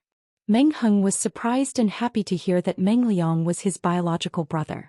He could not bring himself to do it. Meng Heng's lips moved. His eyes were filled with complexity and struggle. Although they were not brothers, Meng Heng could not cripple Nyesun as soon as they met. Jiang Pingji sneered. Nye Qingyun is not cousin Heng. His heart is much colder than you think. As a father he gave birth to him but did not raise him. To him Meng Zhan was not only not his father, but also his mortal enemy. He offered advice to Bogeo many times and made trouble for me many times. This incident in the dungeon can not only end the grudge between me and Meng Zhan, but it can also serve as a warning to Nyesun. I have done this with a clear conscience. If I had to apologize, it would be cousin Heng. No matter how bad he is still your father. Was Nyesun allowed to plot against her, but she was not allowed to? Moreover, Jiang Pingji's real purpose was to let Meng Zhan die with everlasting regret. Nyesun was just a convenience. How could Meng Heng agree? What Meng Zhan had done was not just about personal grudges. It was about the country. It was enough to drag the entire Mengs into eternal damnation. Even if Meng Heng still had a trace of father-son relationship in his heart, he would not lose his head and plead for Meng Zhan. The Lord was willing to be honest with him. It was already a rare trust. Jiang Pingji did not force him. Meng Heng would think it through. After a while Meng Heng said, Lord, what about the previous arrangements? He had wanted to sow discord between Huang Song and Nyesun. He wanted to use Nyesun as a breakthrough point to split them from the inside and cause discord between them. Now that this had happened, of course it has to continue. But I am not a cold-hearted person. If cousin Heng is unwilling, I will not force you. Meng Heng shook his head. He did not bring up this matter to quit midway. It is most appropriate for Heng to handle this matter. The Lord has given Heng an important task and Heng will repay it as a national hero. Meng Heng was not stupid. The struggle for hegemony was not a child's play. One careless move and he would lose everything. Feng Jin and Feng Ju parted ways because of this. What did he and Nyesun count for? Meng Heng's side was solved, but Nyesun's troubles had just begun. After that day in the dungeon, Feng Ju told Huang Song about his speculation. Huang Song was stunned. Qingyun is from the Mengs and he is Meng Heng's younger brother? Why would he hide such an important matter from me? Most likely. It would be fine if Niesun was not in the know, but Yuan Exen had told Huang Song that Niesun called Meng Heng elder brother. Considering Niesun's reaction in the dungeon, Meng Heng obviously knew about it, but he did not want to make it public. What was his motive? Song is happy for Qingyun that he has found his family. Is there a need to hide it like this? The more he thought about it, the more Huang Song felt uncomfortable. Feng Ju said, Lord, this matter is of great importance. Please make a conclusion after further investigation. Chapter 1086. The matter between Niesun and Meng Heng had been resolved smoothly, but only the people involved knew whether or not it was over. Huang Song still held a grudge. Who asked Niesun to deceive them first? Even though Huang Song did not show it clearly, Niesun was a shrewd person. He felt somewhat bitter in his heart. Niesun had mixed feelings as he watched Meng Heng visit him every few days. He had something to say but he didn't know whether he should say it or not. Aren't you afraid that Lu Shi will suspect something? Niesun finally couldn't hold it in any longer and probed. If Heng distanced herself from you, Master would be suspicious. You and I have a clean relationship so there's no need to hide it. It'll only make people gossip. Meng Heng let out a bitter laugh as if he had his own difficulties. According to the logic of ordinary people, brothers who had finally reunited with each other should naturally be on good terms with each other. How could they not contact each other until death? Before they acknowledged each other, their relationship was already pretty good. Now that they were related by blood, there was no reason for them to drift apart. Niesun was at a loss for words. Meng Heng was like a piece of sticky candy that came to him of his own accord. He had not been able to get rid of him before, but now he would stick to him even if he did. Right now the most troublesome thing was not personal affairs, but the activity outside Zhangjiang Pass and Yumen Pass. After the Meng's manor was raided, the letters between Meng Zhan, the Nyes of Zhongzhou, and the Yis of Beiyuan were also exposed. Not only was the Mengs pushed to the teeth of the storm again, but the grim situation at the border was also on the table of Jiang Pingji and Huang Song. If the two of them fought, others would definitely take advantage of it. The best solution was for the two families to continue to form an alliance and help each other. Only then would the Zhongzhou Nye clan and the Beiyuan Yi clan not dare to act rashly. When Feng Ju visited Jiang Pingji on behalf of Huang Song, the audience in the streaming room exploded before she could. Suega, I've been following the live stream for so many years, but this is the first time I felt so aggrieved. The streamer is the one who has been wronged. Not only did she not give her personal space to heal her wounds, but Huang Song shamelessly came up to her and wanted to form an alliance with her to fight against the enemy. Xianxia, I've been a bit depressed lately. Although I've gotten back some face from Meng Zhan, I'm still not happy. Fei, the streamer's ultimate move takes a long time to charge up. Mushroom soup hot pot. Calm down. This has happened a lot in history. Our boss Chao, because of his lust, played with Mrs. Zhou, the widow of Zhang Xiu's uncle, which led to Zhang Xiu's betrayal. His eldest son Chao Ong, nephew Chao Onmin, and General Dian Wei were all killed. What was the result? Didn't boss Chao treat poison warrior Jia Su as his precious eyeball? Jia Su was the only one among boss Chao's many advisors who died of old age. The grievances that the host has suffered are not even 1/10,000th of what boss Chao has suffered, so it is not considered bitter. Lao Ciji Lianming, #PickNose1. The streamer wouldn't play the role of a widower who has been defeated by a general. As the audience chattered on, the topic of conversation began to stray to an unseemly degree. Jiang Pingji was calm and composed. She was not affected at all. Feng Ju looked at the big picture and hoped that the two families could let go of the past and defend the land of Dongqing together under the banner of righteousness. Naturally, she couldn't undermine him. Even if Huang Song hadn't mentioned it, Jiang Pingji would have suggested consolidating the alliance. Now that Huang Song took the initiative to bring it up, the effect was better. Feng Ju had a bad premonition that the lobbying this time was going too smoothly. He went back and passed the message to Huang Song. Huang Song also expressed that something was wrong.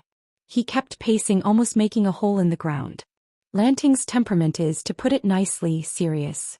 To put it bluntly, she's calculative and vengeful. After suffering such a big loss, the more generous she is and the more unfussy I am, the more uneasy I feel.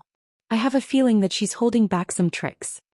Huang Song felt uneasy, but according to the scouts' report, whether it was the 5,000 elites in Meng County or the army stationed at the border of Qianyan County, all of them were well behaved. Feng Ju thought so too. Jiang Pingji had left a deep shadow in their hearts when she was young. They couldn't help but overthink it. By the way, about Qingyun, is he still close to Meng Heng? Feng Ju said, the two of them are friends. My lord, you can't listen to Yuan Sun's words and ruin the harmony between the civil and military officials. He didn't know what kind of temper Yuan Xian had. He kept his eyes on Ye Sun and refused to let go. No matter how loyal a person was, he couldn't stand such suspicion. The more Yuan Xian did this, the further Ye Sun would be pushed away. Thinking of this, Feng Ju felt some resentment towards Yuan Xian. He was a dignified general, but instead of thinking about killing the enemy and being loyal, he kept his eyes on such a small matter. His vision was too narrow. Huang Song responded vaguely, but only he knew if he took it in. Before Ye Sun's identity was exposed, Huang Song naturally believed him. No matter how much Yuan Xian talked, he never wavered. Ever since he found out that Ye Sun was deliberately deceiving him, Huang Song had a grudge. This grudge was very, very small, but it was a seed of suspicion. It took root fiercely. Yuan Xian snitched on him every now and then, which became the best nourishment for the seed to germinate. One day it would grow into a towering tree. Seeing Ye Sun go to the big pit and never return, Wei Xi felt even more sorry for Yang Si. What was the connection between the two? In his previous life, Yang Si had been harmed by his lord by sowing discord. In the end, he had no choice but to be recruited by his lord.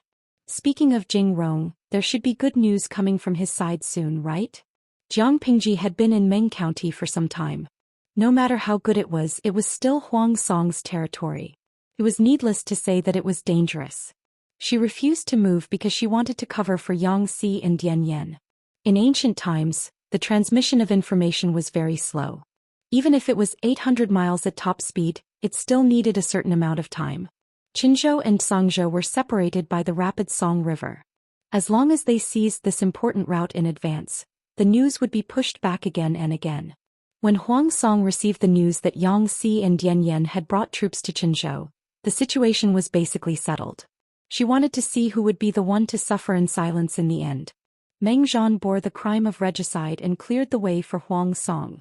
In the end, the person who would reap the rewards would be her, Jiang Pingji. Wei Xi came back to his senses and said, looking at the time, it's almost time. Jiang Pingji took a sip of fragrant tea and smiled like a fox. Jing Rong will not let me down. Wei Xi stayed at the side with mixed feelings.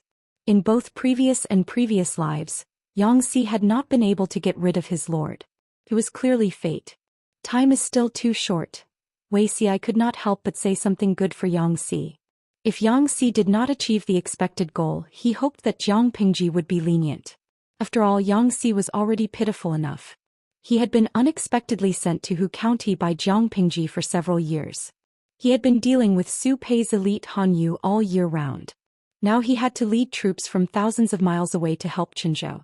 Not only did he have to be fast and efficient, but he also had to do it quietly so that the news would not reach Huang Song's ears in advance. He had not lived an easy life in this life. He never expected that before Yang Si's news came, the messenger from the Nye family of Zhongzhou had already arrived. Fortunately, the messenger from the Yi family of Beiyuan is still on the way. Otherwise, when the two families meet, it will be a bloody battlefield. Meng Zhan had asked for it. He had promised Songzhou to two big shots and then he had given Songzhou to a third person. Chapter 1087. Although the Azura arena had yet to take place, the emissary from the Nye clan was about to explode with rage. Meng Zhan wrote a letter to the Nye family in Bianzhou, Zhongzhou. On one hand, he criticized the current situation, analyzed the general trend of the world and pointed out the current shortage of the Nye family. On the other hand, he confessed the predicament the Meng family was in. After much persuasion, they finally proposed the terms of the deal. As long as the Nye clan gave the Meng clan protection and other benefits, the Meng clan would give up Songzhou. Once they had Songzhou, it meant that they would have a strong base to produce horses. Rather than saying that this was an equal exchange between the two families, it was more accurate to say that the Meng family was using Songzhou as a bargaining chip in exchange for the Nye family's protection. The Nye clan was located in Zhongzhou, but they were also concerned about the situation of the various countries. The Meng clan of Zhou had been declining in recent years, and their influence was indeed not as great as it used to be. If the Meng family was just an ordinary landowning family, they could simply find a feudal lord to rely on or abide by the law, and they would not be affected. Unfortunately, the Meng family controlled Zhou, and the Zhou horse farm was a big cake that everyone coveted.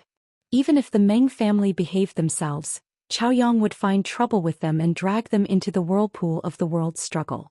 After thinking about all this, the Nie clan didn't doubt Meng Zhan's letter. They immediately sent their elite disciples to Zhanjiang Pass as messengers. Who would have thought that when they showed the token that Meng Zhan had given them, the guard of Zhanjiang would make all sorts of excuses? The emissary of the Nie clan was keenly aware that something was wrong. He secretly sent someone to inquire about the situation inside the pass. "You're going too far." Meng Zhan begged the Mengs for help like a stray dog, but now he's changed his mind. Is the Mengs really a pushover? The royal family of Xianxia no longer existed. Currently there were many feudal vassals standing side by side. Among them the Nie family was the strongest. The Nie clan's advantages and disadvantages were obvious. If they could take Zhou, it would be of great strategic importance to them. Song Prefecture's horse farm was vast and rich in war horses. The quality of the war horses was comparable to that of the northern borderline. Zhanjiang Pass was Dongqing's natural stronghold. The terrain was extremely steep, making it easy to defend and difficult to attack. If the Nie family could obtain Zhou, it would mean that Zhanjiang Pass would be useless. The Nie family could use Zhou as a stepping stone to develop their troops and conquer the hinterland of Dongqing. This was the second reason. What about now? All the sweet dreams had turned into smoke. The Nie family had been fooled by Meng Zhan. The envoy from the Nie clan was furious. His cousin frowned and said hesitantly, "It might not be Meng Zhan who sent them out of Zhou." They only heard that the 3 counties of Song Prefecture were divided between the Huang and Lu families. Apart from that, they did not hear anything else. Perhaps the Huang and Lu families had joined hands to attack Zhou? The corner of the Nie clan's messenger's mouth twitched. He looked at his cousin as if he was an idiot. If Meng Zhan hadn't surrendered voluntarily or sent him out of Zhou, the war would have affected Zhanjiang Pass. We would have had to transfer troops. But when we stayed at Zhanjiang Pass for several days, the soldiers here were not sick or injured, and there were no signs of fighting near the pass. It can be seen that Huang Song did not waste a single soldier in taking Zhanjiang Pass. "Oh, I see." The man nodded and said, "So we've been tricked by Meng Zhan." Only now did he react. The Nie clan envoys were speechless. "We can't let this matter go so easily. If word of this gets out, the Nie family of Zhongzhou will lose its dignity." Losing face was one thing, but the key was that if they missed this opportunity, it would be more difficult for the Nie family to touch the land of Dongqing. While the power in Zhongzhou was not stable, the Nie family could take the opportunity to pressure the border Zhanjiang Pass and form an alliance with the Huang and Lu families. "Let's send a letter to Bianzhou and see what the Lord decides." The Nie clan envoy's letter was sent back to the country. The Nie clan had the same idea as them. Even if they couldn't get the whole Zhongzhou, they had to get Meng County. Or else. If the soft approach didn't work, they could use the hard approach. Huang Song and Lu Shi's power was not stable. Could they still hold Zhanjiang Pass? After receiving the order, the Nie clan envoys were full of confidence. They put pressure on the general guarding Zhanjiang Pass. They had used tough diplomatic language. Huang Song couldn't continue to pretend to be deaf and dumb. He could only send people to welcome the envoys into Zhangzhou. The leader of the Nie clan envoys was a direct descendant of the Nie clan. His surname was Nie and his name was Liang. He was in his 30s. He was elegant and elegant. He wore a black Confucian robe with a thin coat over it. It was the standard attire of an aristocrat. On the right of Nie Liang stood a man in green with a warm temperament. He looked thin and charming. He was also a dragon among men. If the viewers in the live broadcast room were to give them a score, it would be at least 85 if not more than 90 points. Not only were they good-looking, but their temperament was not something ordinary people could learn. They could be recognized in a crowd. Huang Song was a man who liked good looks. He knew that the two of them represented the Nie clan of Zhongzhou. But when he saw their faces, he had a good impression of them. Nie Liang didn't chat with Huang Song for long. He directly expressed his intention. He took out Meng Zhan's letter and reminded Huang Song of one thing. Meng Zhan had promised Songzhou to the Nye clan of Zhongzhou. This land was theirs. Huang Song had no problem taking it, but he had to weigh his own bones. He had to see if he could protect Songzhou. Instead of the two clans fighting, it was better to be sensible and leave Songzhou. Otherwise they would fight each other. Niao Yang's words were tactful, but Huang Song acted like he didn't understand and tried to change the topic. Sir, you have traveled a long way from Zhongzhou. You must be tired. Why don't you let me be the host? Sir, you can rest in your bed. As for what you mentioned, I don't know the inside story. I will give you an explanation after I find out.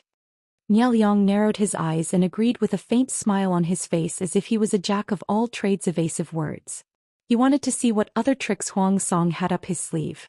They could also use this time to understand the situation in Songzhou. Know yourself and know your enemy and you will never be defeated. Huang Song stood up to see him off. Just as he left the main tent, Niao Yang saw a familiar figure. Ah Sung. He was surprised.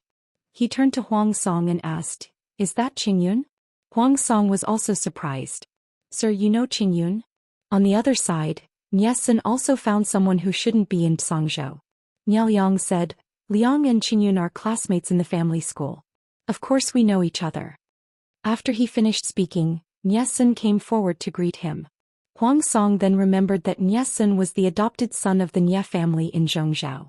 It was possible that he knew the Nye family's envoy. Niao Yang said to Nye Sun, "I heard from my uncle that you came to Dongqing to look for your relatives. You haven't returned for many years. Have you found your relatives now?" Nye Sun smiled bitterly. "It's hard to explain. I didn't mean to hide it. It's really hard to tell." Niao Yang knew he had his reasons. He didn't probe further and asked in private. The next day, Huang Song hosted a banquet for the Nye family's envoy and sent an invitation to Jiang Pingji. Jiang Pingji accepted it gladly. It would be a waste not to eat a free meal. But she realized that after the banquet started, Wei Xi's gaze kept drifting toward the Nye family's envoy. Is there a beauty or a peerless beauty over there that makes Xixiao restless? Chapter 1088. Wei Xi was caught red-handed by Jiang Pingji. Listening to her sarcastic words, he felt a little funny in his heart. He said, "My lord, I seem to have seen my eldest brother." "Eldest brother?" Jiang Pingji asked in surprise. "Isn't Xixiao the only son?" Wei Xi smiled bitterly and said, "Of course not. I have two eldest brothers. My eldest brother is 5 years older than me. To me he is like a brother and a father." Because of his birth date, Wei Xi was despised by the Wei clan. If Master Yuanjing had not stopped him, the weeds on Wei Xi's grave would have changed a few times. Although he survived, he was abandoned by the clan at a young age. Life was hard and he had a cold body. Even so, there were people who treated Wei Xi well, such as his eldest brother Wei Chong. Wei Xi's initiation was even helped by him. Jiang Pingji asked curiously, "Where is he?" Not only was Jiang Pingji curious, but the audience in the streaming room was also very curious. Looking at Beauty Xi's appearance and temperament, one could tell how good the genes of the Wei family were. Wei Xi's elder brother was certainly not bad. Jiang Pingji could not look for him openly, but the audience did not have such concerns. They could not wait to pull out everyone in the tent to take a look. Was Ji Heir Xiaolong Bao? I found him. Look at this, isn't it? Except for the Nye family's diplomatic group. Everyone knows him. Fireworks era. Are you kidding me? Didn't Huang Song introduce his name at the beginning of the banquet? His name is Niao Yang? Jue Bo He, #propping chin. Niao Yang is such a good name. I also like Niao Yang. Feng Shui Wuhan. You missed one person. Does the man beside Niao Yang look like him? I bet a spicy stick that it's definitely him. The audience searched carefully. Jiang Pingji also found a suspicious target. She turned to ask Wei Xi. The one beside Niao Yang? Wei Xi nodded and said, "That's my elder brother." Jiang Pingji said expressionlessly, "It's not the Shiraba, but it's better than the Shiraba." Wei Xi did not understand, but seeing Jiang Pingji's expression, he did not ask further. It was certainly not an important matter. He didn't understand, but the audience did. Xinjia, Nye Sun and Meng Heng are brothers. Feng Ju and Feng Jin are brothers. Wei Xi and Wei Dan are brothers.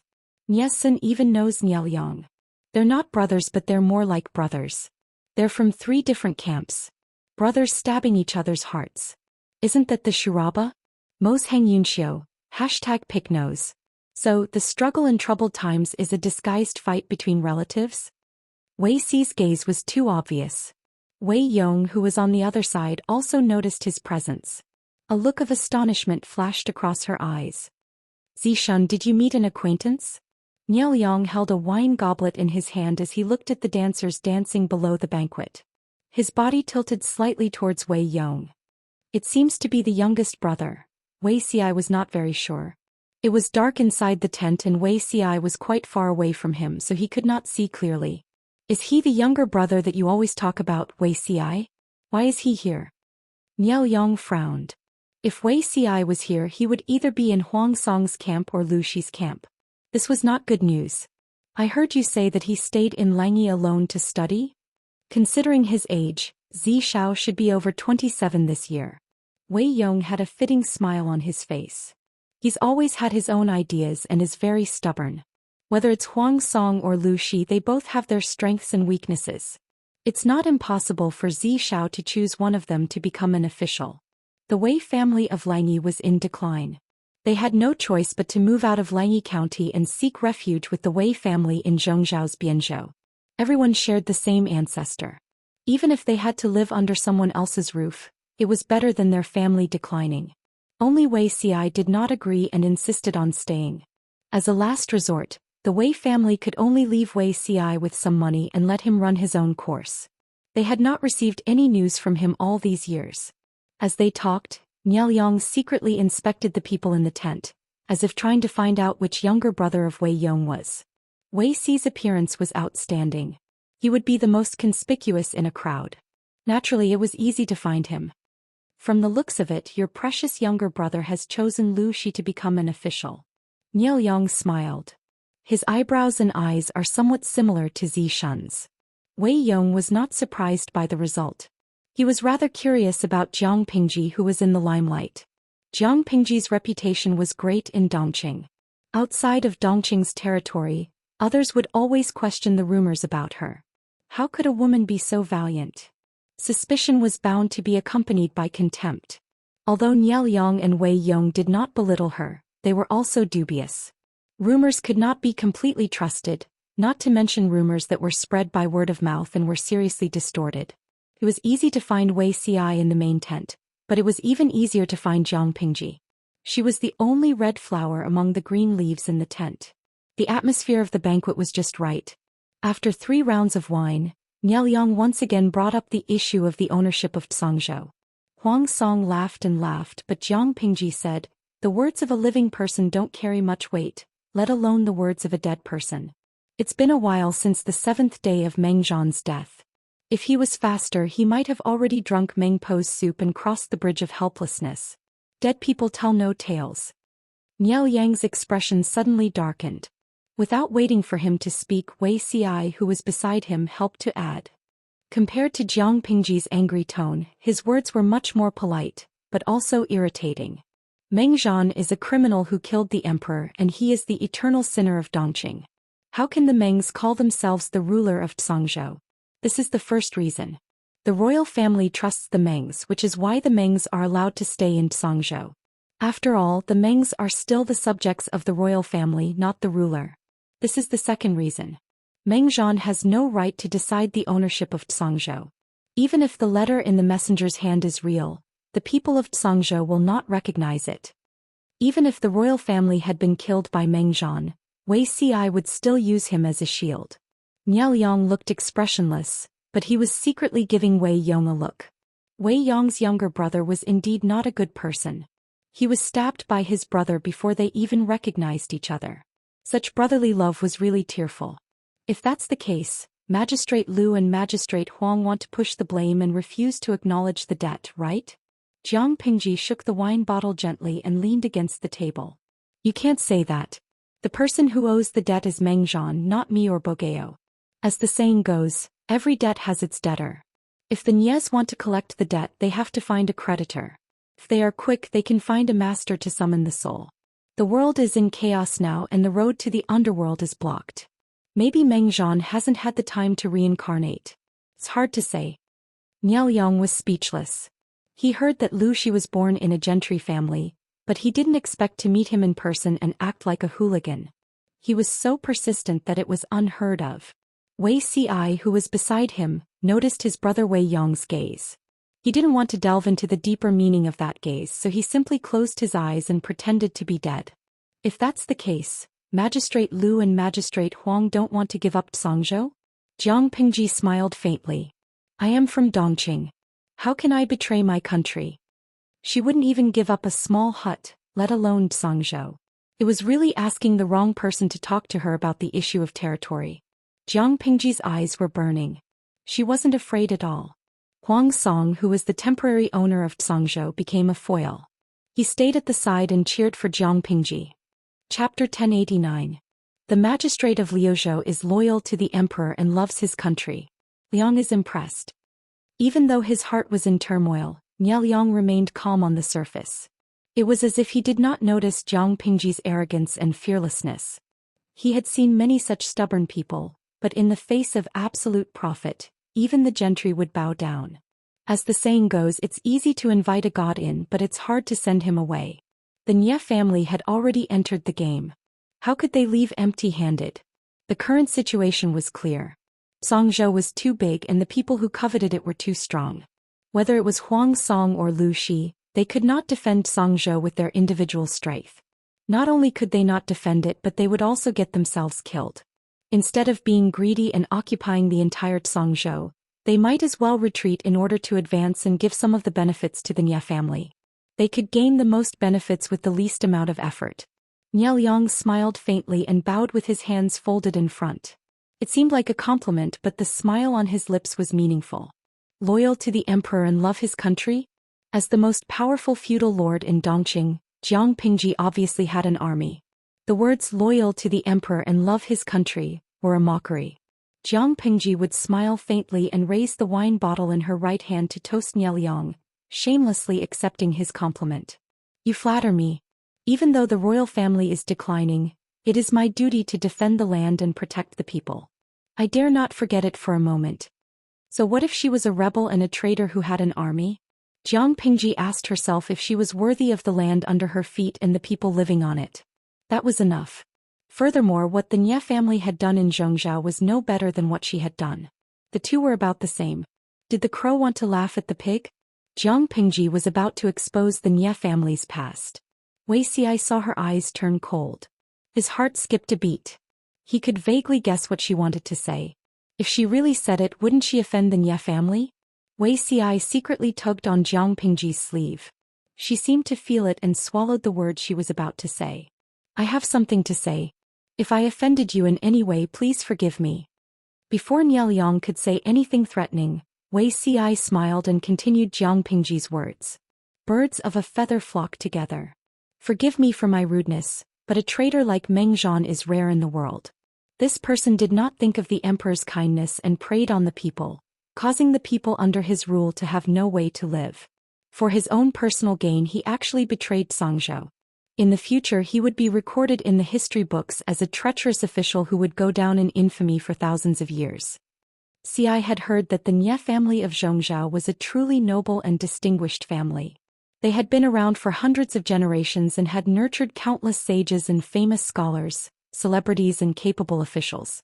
With such a powerful family background, how could he collude with those treacherous officials and villains for the sake of temporary benefits? Jiang Pingji was in charge of acting like a hooligan, while Wei Ci was in charge of adding insult to injury. With the two of them working together, wouldn't those with weaker mental endurance be angered to the point of vomiting blood? Wei Yong, who was sitting next to Liang, did not make a sound from beginning to end, but a trace of surprise flashed in his eyes. His memory of Wei Ci was still stuck at 8 or 9 years ago. The youth, who was barely in his 20s, was like an old monk, calm and uninteresting. Now that they met again, he seemed a little sharper. From the looks of it, he had experienced many things over the years and matured quite a bit. Wei Yong's heart was filled with the feeling of having a younger brother who had just grown up. He smiled and said, "This sounds reasonable, but it's sophistry." Huang Song took the opportunity to shift his gaze to Wei Yong and asked in a seemingly surprised manner, This is. Niao Yang said, this is Liang's close friend. His surname is Wei, his given name is Yong, and his courtesy name is Zixuan. Hearing Wei Yong's name and courtesy name, everyone in the tent could not help but shift their gaze to Wei Ci. Whether it was their surname, first name or courtesy name, they looked like brothers no matter how they looked at it. Faintly, everyone felt that they had grasped the truth. This was another pair of plastic brothers. Huang Song said with a smile, how is it sophistry? I heard that Mr. Zixiao is very reasonable.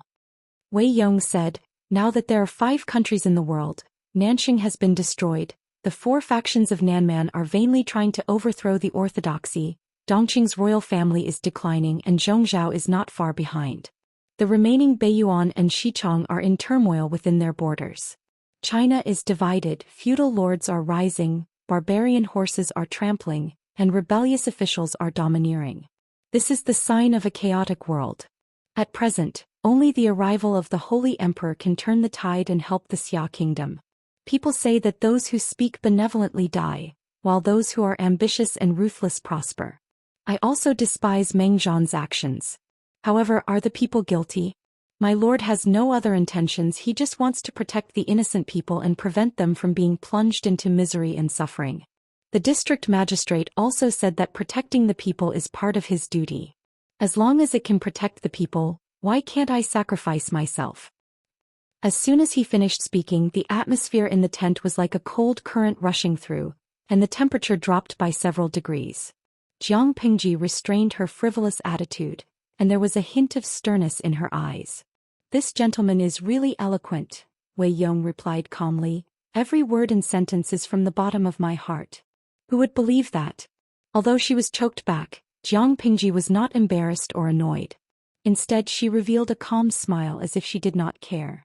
The atmosphere in the tent indirectly affected the audience in the streaming room. When Jiang Pingji displayed her hooligan attitude, many fans and fangirls cheered for her crazily. This was the streamer they were familiar with, who would make people cry at the slightest disagreement. Jiang Pingji and Wei Ci, their tacit understanding was too high. They were indeed the most popular couple in the streaming room. Jesho Meishu, can a language class representative translate this young man's words? I feel that his words are strange. After following the streaming for so many years, they realized that the people in the streaming room usually conversed in the vernacular, not the pure classical Chinese that they had imagined. Even so, on certain occasions their dialogue was still very difficult to listen to. Music Xiangyang, Brother Wei's words are not difficult to understand. To put it simply, this young man trampled on the streamer and supported the Nie family. Now that the world is in chaos, those who are capable will be in charge. Whoever has the bigger fist can provide security and protection for the people. Although the streamer is strong, she can't protect the people of Zhongzhou. She can't give the people absolute security, but the Nie family can, so the streamer shouldn't stop the people from pursuing happiness? Guangxiao Moshi. The streamer raised the flag of national righteousness, and the integrity of the territory cannot be invaded. Brother Wei retorted from the perspective of the people. The people are innocent. If the streamer forced them, it would be heartless and she would slap herself in the mouth. The streamer has met her opponent with her mouth. The audience watched with relish, but Jiang Pingji's fangirls were unwilling. Industrial design. What are you saying? Our streamer's influence is also very strong, okay? Yusue Jueyo, you can't say that. The Nie family's influence in Zhongzhou is also strong. The point is that the streamer just attacked the north borderline, and before she could catch her breath, she brought troops to attack the Meng family. After a long war, the more she fights, the more her vitality will be damaged. Since the beginning of the war, the streamer has been fighting for a year and 4 months, and her vitality has been seriously damaged. The current situation is very complicated. Apart from the pressure from outside the borders, there is also Huang Song, the fake brother, who is watching covetously within the borders. In this aspect, the streamer is really not as good as the Nie family at protecting the people. Chapter 1090. The banquet ended on a sour note. Everyone knew that it was just a probing confrontation. No one had revealed their bottom line. The Nie family didn't want to take over the whole of Zhongzhou. They asked for Zhongzhou right from the start to make it easier to bargain later. It was the same logic as asking for a sky-high price and asking for a bargain on the ground. It was a negotiation. It was impossible to set a fixed price right from the start. They didn't know that Jiang Pingji's thought process was different from normal people. She wasn't probing. Her bottom line was to not lose an inch of land. The Nie family wanted to take over Zhangzhou so that they could get their hands on the land of Dongqing in the future. If the Nie family succeeded, Zhanjiang Pass, a natural barrier, would be destroyed. The Nie family could attack and defend. With such a neighbor who could sleep at night, Jiang Pingji was the greediest. She planned to take over the whole of Zhangzhou. Huang Song was more optimistic. He and Jiang Pingji would split the cake. The Nie family would get out of the way. The Nie family's bottom line was the lowest. The Nie family, Jiang Pingji and Huang Song shared Zhangzhou. Looking at the situation, it seemed that Jiang Pingji's ambition was the greatest. In fact, it was not. The Nie family's ambition was the most obscure and strong. The Nie family is so unforgiving. If the Yi family of Beiyuan gets involved, won't they turn the world upside down? Huang Song drank the hangover soup and forced himself to calm down. The plan now is to continue watching and helping each other with Lanting. Only then can we stabilize the situation and prevent the Nie family from acting rashly. Although he and Jiang Pingji were plastic siblings, they were barely family. The Nie family was an outsider. Rather than letting outsiders take advantage of them, it was best for family to share the cake. This situation was also Meng Zhan's arrangement before he died. He didn't want outside forces to intervene. The alliance between Huang Song and Jiang Pingji couldn't be broken. Little did they know that Jiang Pingji had her own plans. Zixiao. After the banquet, Wei Ci and the others followed behind Jiang Pingji and prepared to return home. They heard a familiar voice before they got far. Wei Ci smiled and stepped forward. He bowed to Jiang Pingji and the others as if the verbal battle was fake. Big brother. Wei Ci returned the greeting. His expression was equally calm, as if they were an ordinary pair of brothers. Jiang Pingji secretly glanced at the two of them and said plainly, "You brothers haven't seen each other for many years. I'm afraid you have a lot to talk about. I won't disturb your reunion. Just one thing, Zixiao's body is weak. I'm afraid that you can't stay up late and tire yourself out. It's almost time, remember to rest early." Having said that, Jiang Pingji gave the space to the brothers and brought the others back to the house. Wei Dan looked at Jiang Pingji's back and narrowed his eyes meaningfully. There was some scrutiny in his eyes. He was well aware of his younger brother's ambition. Wei Ci had chosen Jiang Pingji to become an official because he had pinned his ambitions on her. The divine prefecture was unified, and the rivers were clear and the seas were peaceful. Could this person fulfill Zixiao's expectations? Long time no see. Zixiao, do you want to meet up with me? Today we'll only talk about private matters, not official ones. Wei Ci smiled and said, "How would I dare to reject eldest brother's invitation? Please." The two of them walked side by side. Wei Ci and Wei Dan chatted as they walked. They talked about their experiences over the years when they were separated and about their family members. Before the Wei family of Langia migrated, Wei Dan was already married. His sister-in-law gave birth to a son and a daughter. Now there were 2 more sons and a daughter. Speaking of this, Wei Dan could not help but be concerned about his younger brother's marriage. Wei Ci was 27 this year, not 17. If he did not have a wife, he could use his birth date as an excuse, but he did not even have a concubine to warm his bed. Wei Dan could not help but suspect that there was something wrong with his body. However, Wei Ci had his own views since he was young. He liked to be a bachelor, so Wei Dan could not force him to be a matchmaker. "Everything is fine at home, but I haven't heard from you for many years. Father misses you very much. If you're free, write him a letter." Wei Ci's birth date was unlucky. When he was born, his mother died of a hemorrhage due to childbirth. Therefore, Father Wei was very disgusted with his youngest son. For many years he did not care about him. The relationship between father and son was very thin. He did not know if it was because he was old, but Wei Dan could occasionally see his father looking at Wei Ci's childhood portrait in the study. His words were filled with regret. Wei Ci nodded. "Yes. Your eldest nephew is set to marry the eldest daughter of the Guangshan family. When the girl reaches marriageable age, they will get married. As his youngest uncle, don't let them wait too long." Wei Dan could not help but complain. No matter how good it was to be a bachelor, one could not be a bachelor for life. "If you really can't do it, why don't you choose a nephew to adopt?" Wei Dan had 3 sons and 2 daughters. The youngest was still learning how to speak. Rather than letting Wei Xi choose a child from a side branch of the clan, which would alienate him by blood, it was better to choose one of his nephews and raise him as his own. Wei Xi was speechless. What did he mean by, he really can't do it? What did he mean by, can't do it? To Wei Xi, Wei Dan was both a brother and a father. In his previous life he had introduced many blind dates to him. In the end he had no choice but to adopt his youngest son so that Wei Xi would not have anyone to rely on. Wei Xi was also tempted at that time, but his sister-in-law refused, so he gave up. I appreciate eldest brother's good intentions, but I'm afraid that sister-in-law will not agree to this. It's not good to separate sister-in-law from her nephew, right? Once adopted, the child could only call his biological mother eldest aunt. Which mother would be willing? Wei Dan was startled and could only dispel the idea resentfully. Wei Xi calmly changed the topic and did not talk about adoption. Eldest brother is now assisting Liang? Wei Dan smiled faintly. Yes, Guangshan is not bad. If they did not have a good relationship, Wei Dan and Liang would not have become in-laws. Wei Xi closed his eyes and did not reply. In his previous life, Wei Xi knew Liang and met him a few times through Wei Dan. The Nie family was able to suppress the other feudal lords of Zhongzhou because of this person. But Liang's final outcome was not good. In his previous life, the Nie family was able to expand rapidly. Most of the credit was due to the Nie family's genius, Liang. Later on it was due to Sun Wen that they dominated.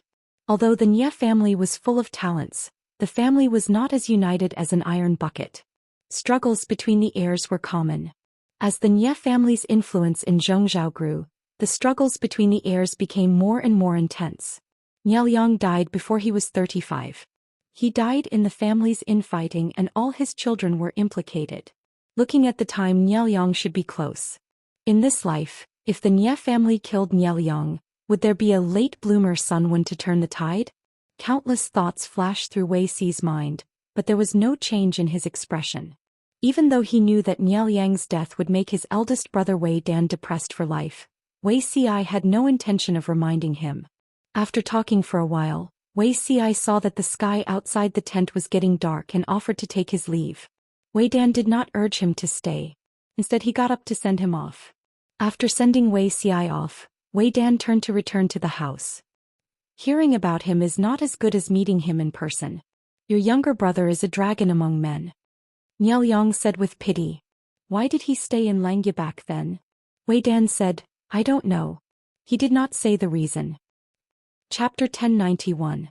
Maybe it's because I've been too tired recently and I'm not acclimatized to the climate. I'll get better naturally after this period. Liang rubbed the tip of his sore and cold nose and resisted the urge to sneeze. His eyes were bloodshot. Wei Yong asked hesitantly, did you really drink the medicine prescribed by the doctor? Liang's hand paused. Thinking of the black medicine, he could not help but feel bitterness in his mouth and stomach acid. Although he quickly restrained his emotions, it did not escape Wei Yong's observation. Thinking of his best friend's temper, Wei Yong's lowered eyebrows could not help but twitch twice. Liang was an adult in his 30s, not just 3 years old. Not only was he afraid of bitterness, he even did the stupid thing of secretly pouring away the medicine. I'll go down now and ask someone to make another bowl. Guangshan, drink it before you rest. Wei Yong was more or less like a mother, especially Wei Yong, who was afraid of bitterness and poured away the medicine, causing his illness to be prolonged. No matter how minor an illness was, once it was dragged on for a long time, it would still become a serious illness. Liang smiled helplessly. I'd better not drink this medicine. There's no effect after drinking it for so long. I'm suffering for nothing. Wei Yong stopped in his tracks and said with a serious expression, if that's the case, I'll ask the doctor to come over and take a look at you again. If it doesn't work, we'll change the prescription. Either drink the medicine or ask the doctor to come over and prescribe a more indescribable prescription. Liang decisively chose the former. At the same time, Wei Xi stepped on the moonlight and returned to his residence. It was dark in the room. He took out a match from his sleeve and lit the oil lamp in the dark. With the help of the orange candlelight, Wei Xi vaguely saw a strange black shadow protruding from the bed, as if there was a person lying on it. Who's there? The candlelight crackled. Wei Xi shouted at the bed. The black shadow with its back facing him finally turned around. Oh, Zhixiao is only back now? Jiang Pingji hugged something in her arms and muttered as she got up. If you didn't come back, this thing of yours would have been caught and cooked.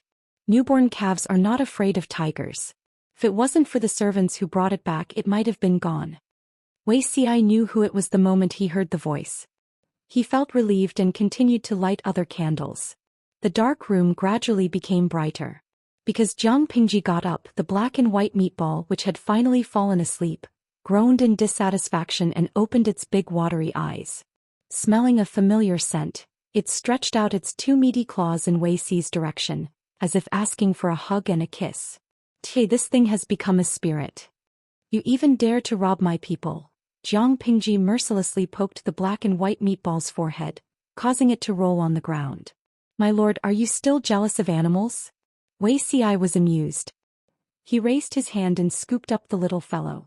Although he was the one who raised it, it was usually taken care of by the servants or logisticians. The food it ate every day was even more sumptuous than the lord. He was a treasure in the army. It's fun to eat it once in a while. How is your family in Zhongzhou doing? Jiang Pingji yawned. Her cheeks were flushed due to her deep sleep, which made her look more feminine and naive. Wei Xi's heart warmed. He smiled faintly and said, "Thank you for your concern, my lord. I heard that eldest brother is working for the Nie family. They must be doing well." Nie Liang was a direct descendant of the Nie family. Now the Nie family valued him greatly. As his right-hand man, Wei Xi's status was naturally not low. Relying on this relationship, the relatives who sought refuge with the Wei family in Bianzhou would not be living too badly. My lord has waited here for so long. Is it just to ask this? Because of his previous life's mistakes, Wei Xi did not want to be too deeply involved with the Wei family. He only wanted to maintain a superficial friendship. In front of Jiang Pingji, he did not want to mention the Wei family. Jiang Pingji shook her head. Of course, it's not just one thing. I have another surprise. I have no one to share it with, so after thinking about it, I still came to find Zhixiao. Wei Xi pondered in his heart and carefully recalled what had happened recently. After thinking about it, there was only one thing that could make his lord so happy. Is there news from Jing Rong's side? Jiang Pingji smiled and nodded. Zhixiao's thoughts are exquisite. Nothing can escape your control. Jing Rong led his troops to Qinzhou. He also treacherously plotted against Su Bei's forces to confuse Bogeo's spies in Qinzhou. Now that he has succeeded, shouldn't he be eager to claim credit? These days she had endured and pretended that nothing had happened. Wasn't it all for this good news? Fortunately, Xianxia did not let her down. He successfully completed this plan of crossing the sea by deceiving everyone and crossing the sea in secret. Otherwise, Xianxia could not blame her. Xianxia, who was thinking of a way to cross the river Song, sneezed. His cold snot dripped down. He hurriedly took out a handkerchief to cover his nose. It's the middle of the night. Who's talking? Xianxia pinched his nose and suddenly felt the air freshen up. The tanned and burly Dian Yen carefully brought in a bowl of pitch-black medicinal concoction. Military counselor, I'm coming in. Xianxia hid the handkerchief and sniffed, suppressing the moisture that surged from the corners of his eyes. There was no need to mention how terrible it was to catch a cold at this time. His body was uncomfortable and his mood was not bright. Dian Yen stepped into the tent. His burly body made the tent feel cramped and cramped. He carefully brought the medicinal concoction to Xia's table. Military counselor, I've also found some candied plums for you. Each one has a thick coating of honey. They're absolutely sweet. Xianxia carefully took a sip. The unpleasant medicinal concoction spread in his mouth. His entire face scrunched up. Candied plums, candied plums. Xianxia randomly grabbed a handful and threw two into his mouth. It took him a while to suppress the bitterness. His tightly furrowed brows gradually relaxed. Is there any news from the secret agents? After drinking half a bowl of medicine, his dizzy head felt better. Xia's violent temper also became much milder. Dian Yen said, the secret agents from the front lines have sent news that the Nie family's emissaries have entered the pass. I'm afraid they're up to no good. Xianxia chewed on the candied plums and said vaguely, our lord has an unyielding temperament. No matter how bad the Nie family's intentions are, it'll be difficult to get anything out of her hands. Has the manpower been accounted for? We'll cross the Song River tomorrow. We must arrive at Meng County in Zhangzhou before the Nye family makes trouble. Dian Yen hesitated and asked, Military Counselor, if we only bring 2,000 elites into Zhangzhou, once Huang Song makes trouble for us. Our lord dares to bring 5,000 elites into Zhangzhou, but we're not like our lord. Bringing 2,000 is already more than enough. If we didn't have to pressure the Nye family's emissaries, we wouldn't have brought these 2,000 people. Xianxia smiled. Even if Huang Song had 3 times the courage, he wouldn't dare to kill his acquaintances at this time. The relationship between Huang Song and the Lord was no different from being interdependent. The two could only form an alliance. If Huang Song dared to play tricks to assassinate the Lord, the Nye family would definitely take the opportunity to kill him. At that time, the mantis stalks the cicada, unaware of the oriole behind. Huang Song's own life would be in danger. What was he after? Moreover, if we transferred too many troops. Xi's eyes were cold. He pointed in the direction of Zhou County. I'm afraid that someone will take advantage of the situation. Qinzhou was empty of troops. If there weren't enough troops to hold the fort, who knew whether the evil Hanyu would take the opportunity to stab them? Dian Yen was frightened. This can't be right. In order to help the Lord stabilize the rear, Xianxia and Dian Yen formed an alliance with Su Bei from Zhou County as representatives. The two forces had frequent contact. Because of the loser's yearning for the top student, Dian Yen respected Hanyu. Xianxia sneered. Why not? The alliance is not a long-term plan. It's just a paper agreement that can be torn apart at any time. Chapter 1092. Dian Yen was speechless. He had been ordered around by Xianxia for many years. He had long understood a fact. Although these strategists had learned the essence of 100 schools of thought, they used words like, sincerity is the beginning and end of an object. If not, there's nothing. Therefore, a gentleman's sincerity is precious. These words taught others to be honest and trustworthy. When it came to themselves, each of them was better than the other. They changed their attitude faster than flipping a book. What was sincerity? Who and what was the covenant? When it was useful, it was as solid as a rock.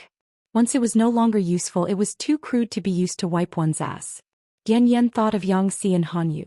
These two regarded each other as bosom friends. Why did they stab each other in the back? Indeed, as a martial artist, he could not understand the friendship between scholars. If that's the case, won't the Lord be in danger? Dian Yen was anxious. His face revealed genuine concern. His lord and Huang Song appeared harmonious on the surface but were actually at odds.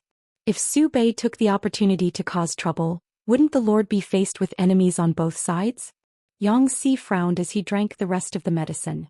Only the sweet candied fruit could soothe his injured taste buds.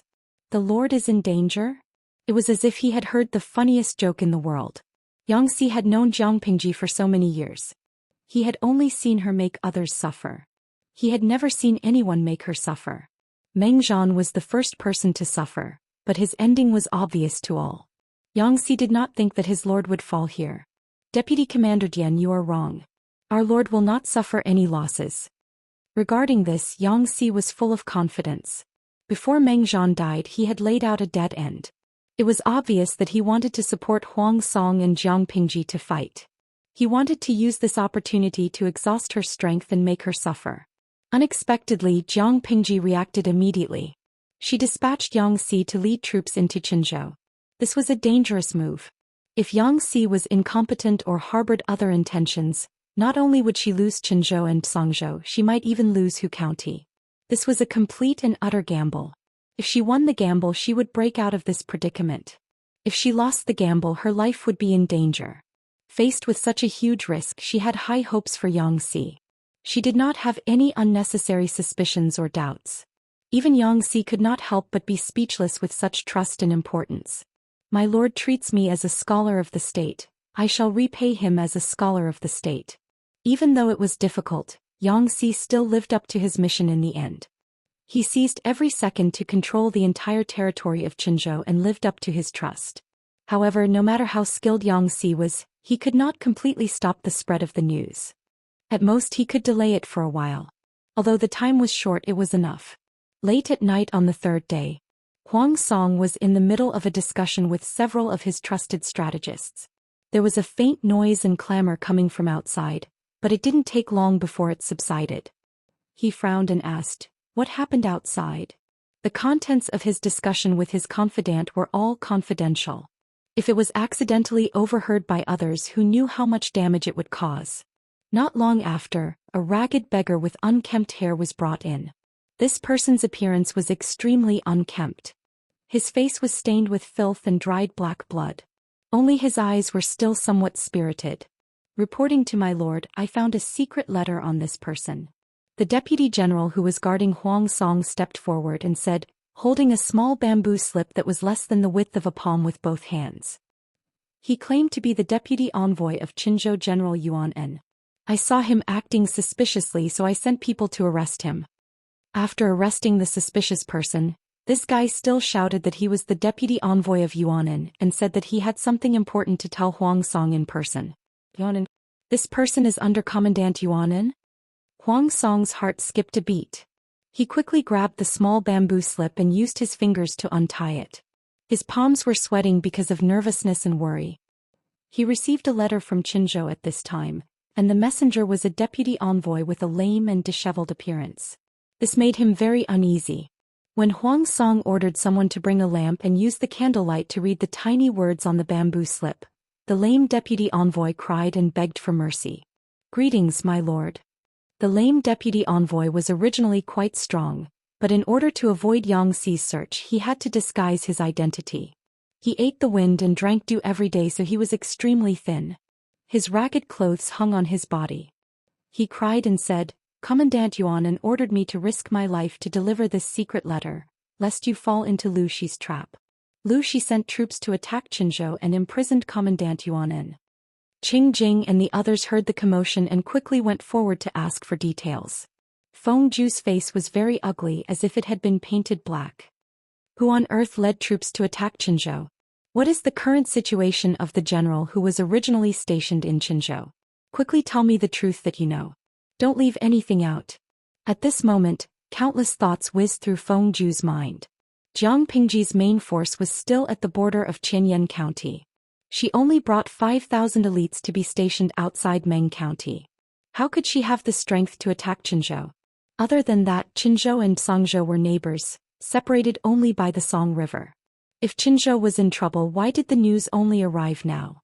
Before the lame deputy envoy could speak, Huang Song, who had already finished reading the secret letter, spoke with a livid face.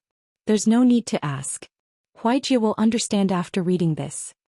He handed the secret letter with more than 100 tiny words to Feng Zhu. After Feng Zhu read it, he passed it to Qing Jing and the others to read. Huang Song smiled bitterly and said, "I can't believe we were counterattacked by Lanting." According to the forces on the surface, it was impossible for Jiang Pingji to take down Qinzhou without anyone knowing. Moreover, she planned it in the territory of Huang Song and the others. He did not expect that the other party had left a trump card in Hu County to avoid Huang Song and the others' attention. Feng Zhu frowned so hard that he could almost squeeze a fly to death. "I never expected this person to be Yang Jingrong." Following the victory of the battle at the northern borderline, the reputation of the talents under Jiang Pingji's command was known to the world. The most outstanding strategist was undoubtedly Sun Wen. His origins were unknown and he was previously unknown. After the battle at the northern borderline, all the forces knew of him. There was no suspense in the military. Fu Wang was fully deserving of the top spot. No one could refute him. In comparison, Yang Si and Dian Yen were invisible. Yang Si was of humble origin. He had once served Prince Changshou, but before he could achieve much he had jumped ship. Dian Yen was a bandit. Although he had brute strength and extraordinary combat power, he was not well versed in literature. It was impossible for him to lead an army alone. These two had been banished to Hu County by Jiang Pingji for many years. Their already insignificant presence was even smaller now. Apart from Su Bei's forces who had some understanding of these two, outsiders completely ignored them.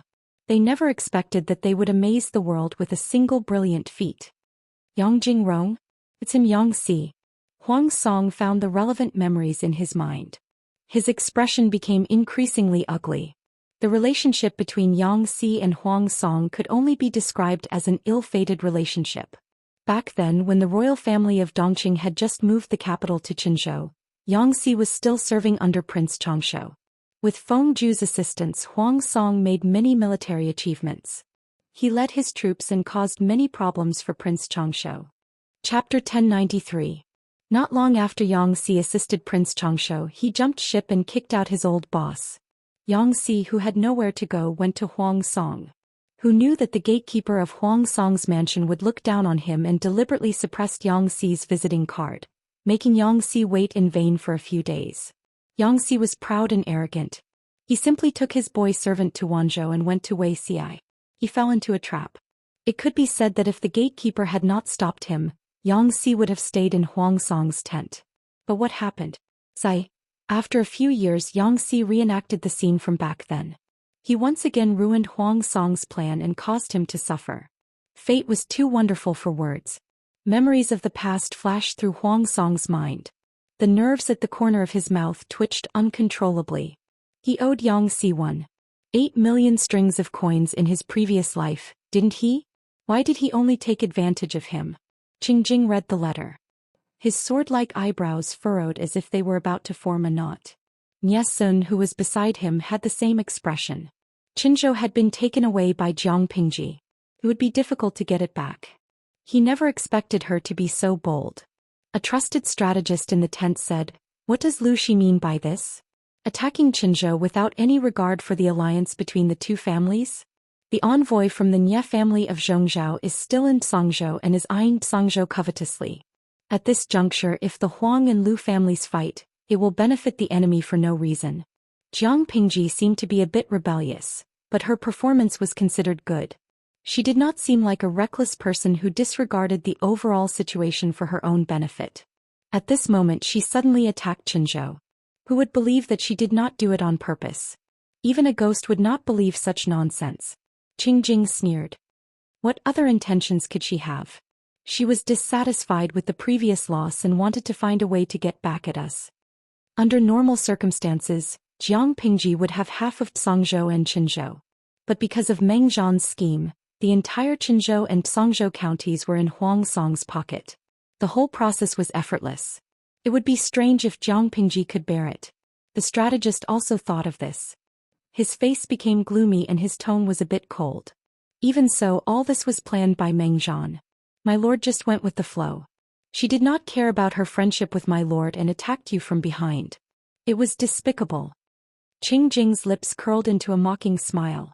Morality and benevolence couldn't restrain the calculation of interests. If they really wanted to be calculative, Huang Song was the one who broke the contract first. Meng Zhan set up this trap and Huang Song did push the boat with the current, but it also hurt the interests of his allies. Jiang Pingji had been bullied. Naturally, she had to find a way to regain her dignity. Lu Prefecture Magistrate, are you ignoring the overall situation? Someone said softly. The Nie clan's diplomatic mission is still here. Nie Sun said softly, this time, it's not that Lu Prefecture's magistrate doesn't care about the big picture, it's Lord who doesn't care about the big picture. Jiang Pingji considered the big picture, so she didn't fall out with Huang Song immediately. She didn't even question him. Now that the ball had been kicked to Huang Song, he was about to face a difficult problem. Was he going to put up with this for the sake of the big picture?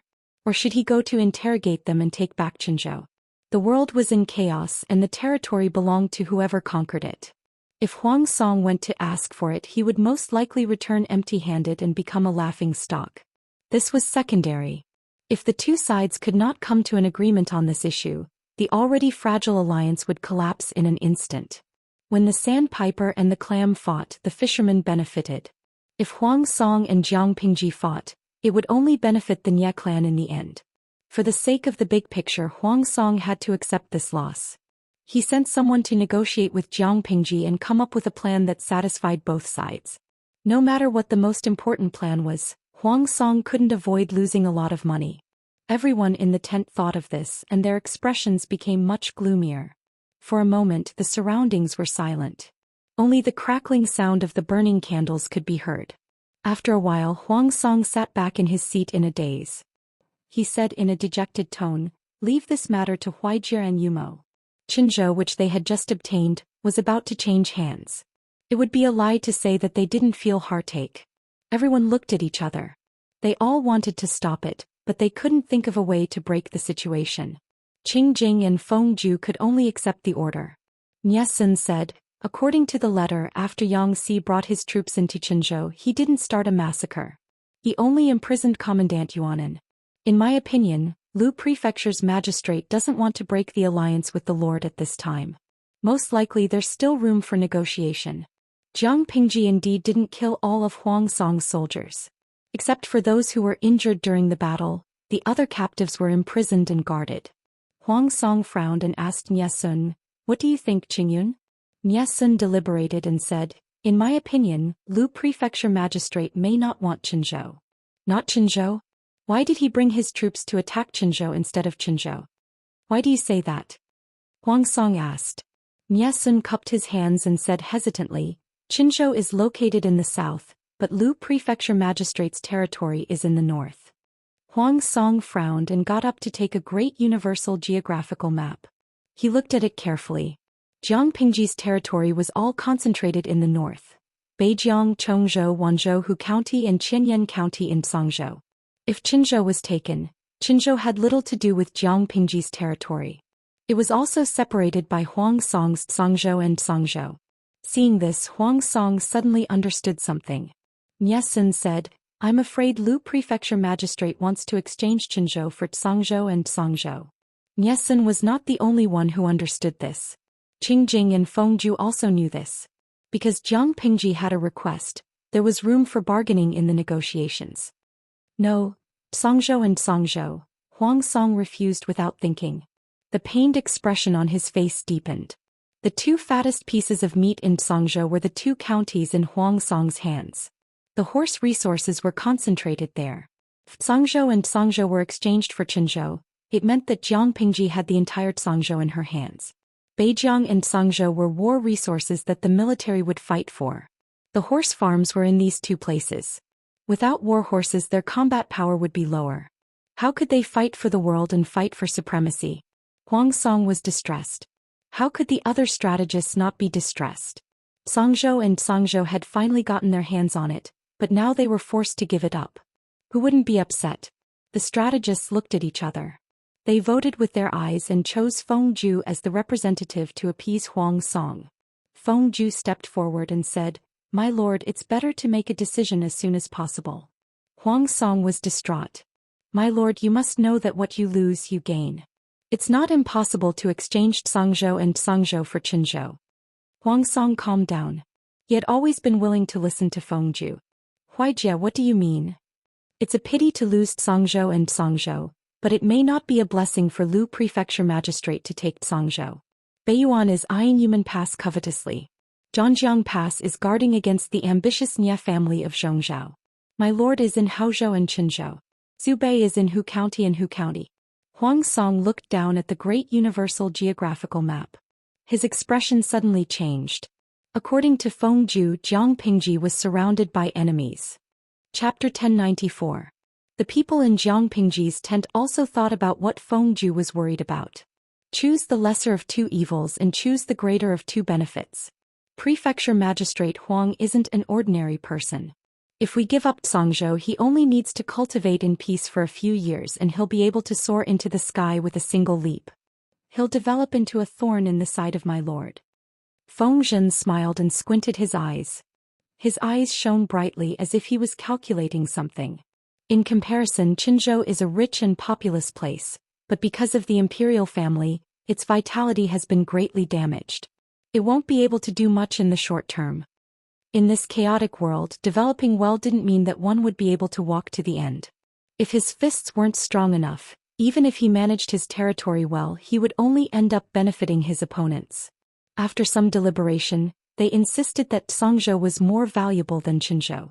It would be best if they could get the two counties from Huang Song. Li Yun looked at the great universal geographical map and felt worried. If that's the case, won't we be surrounded by enemies on all sides? The Yi family of Beiyuan, the Nie family of Zhongzhou, and Huang Song and Su Bei of Dongqing. The first two were powerful while the last two had a natural geographical advantage. If the four sides joined forces and attacked from all sides, the battle line would be stretched too far, and the lord would fall into a very passive and dangerous situation. Feng Zhen frowned slightly and said helplessly, "Hanmei, I had no choice but to make this choice. If the Lord takes Zhenzhou, it will be too difficult to defend. If we don't do anything, Prefecture Magistrate Huang will be able to occupy Haozhou, Qinzhou and Sangzhou counties. When that happens, our lord will be in danger. Since all three paths were so steep, why not choose the most advantageous one? So what if he was besieged on all sides? They would always be able to find a way out of this predicament. If they didn't even have this little bit of confidence, how could they compete for supremacy?"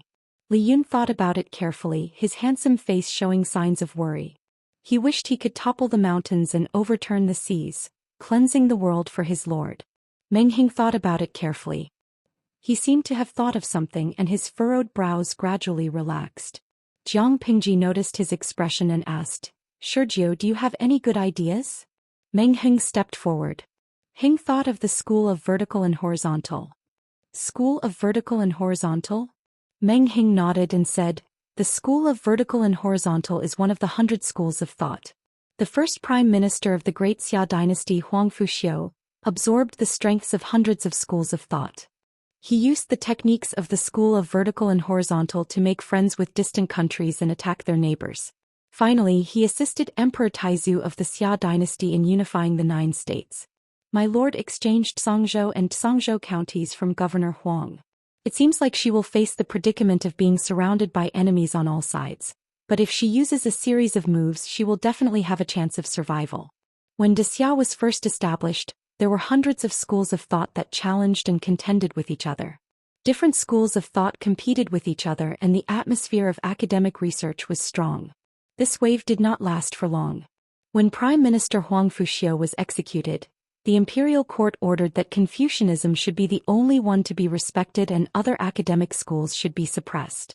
Even now, the 100 schools of thought had recovered, but the Confucian school was still the leader of the 100 schools of thought, occupying the majority of the market. The other schools of thought kept a low profile. Jiang Pingji was about to listen carefully when she caught a glimpse of the bullet screen in the streaming room. Yuji Shangmia, the school of vertical and horizontal. But this world doesn't seem to have the 7 heroes of the Warring States period. Where did the vertical and horizontal come from? Just not bad. This world has the Analects of Confucius and Mencius. Why can't there be alliances? It was normal for them to have similar thoughts. Xilong Bao, befriend the distant and attack the nearby. Streamer, there's no Premier Zhou in this world, right? It's so funny to see her embarrassed. Lao Siji Lianming. The phrase befriend the distant and attack the nearby comes from the strategy of the Warring States. It's better for a king to befriend the distant and attack the nearby. If you have an inch, you'll be a king. If you have a ruler, you'll be a king. The core meaning is to contact distant countries and attack the nearby countries. I don't think it's embarrassing. Landie. During the Warring States period, Qin could fight against 6 people alone. The streamer only has 4. What's there to be afraid of? Jiang Pingji's mood lightened up when she saw the bullet screen. It was just 1 against 4. He was not afraid. She signaled Meng Hing with her eyes to continue. The latter hesitated for a moment and said, "The Yi family of Beiyuan is powerful, but they are not without worries. My lord, why don't you secretly express your goodwill to the royal family of Beiyuan or other aristocratic families? You can use this to restrain the Yi family so that they have no time to care about other things." Beiyuan was a strange country. The royal family was weak and the power of the country was in the hands of a few aristocratic families. The Yi family also had enemies. It was not impossible to send an envoy to instigate and lobby them. This method could also be used on the other clans. Because of this, everyone had a secret meeting for a long time. The frown on their faces finally eased up. Although it was a dangerous move, if it was executed well, they could be reborn in the end. Wei Xiai looked at Jiang Pingji's side profile.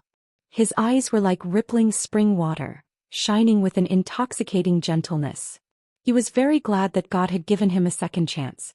He could make up for the regrets of his previous life and watch this person ascend to the throne with his own eyes. As he was thinking, his fingertips touched something hot and wet. He looked down and saw that it was the black and white ball of meat using its nose to support his hand. It looked at him with its innocent black eyes. The black and white ball of meat used its mouth to suck his finger, trying to suck something out. It did not move for a while. It was sad, like a salted fish that had lost its dream. Wei Xi laughed to himself. In order not to disturb the others, he secretly covered it with his sleeves and carried it on his knees. He took out the dried meat that had been softened in advance from his sleeves. Fortunately, the meeting ended quickly. Wei Xi carried the ball of meat out as if nothing had happened. He looked around and found the soldier who was taking care of the ball of meat. The soldier did not dare to go near the main tent. He could only anxiously stay where he was and wipe his sweat. He had only taken a short nap. He did not expect that the beloved pet that the military counselor had asked him to take care of would disappear without a trace. Wei Xi comforted him with a smile. Take good care of it. Don't let it run around in the camp. Otherwise, it will be easily stolen by others for a sumptuous meal. The soldier nodded repeatedly. Just as he was about to carry the ball of meat away, he awkwardly realized that the ball of meat had used all 4 of its paws and was holding onto Wei Xi's sleeves tightly.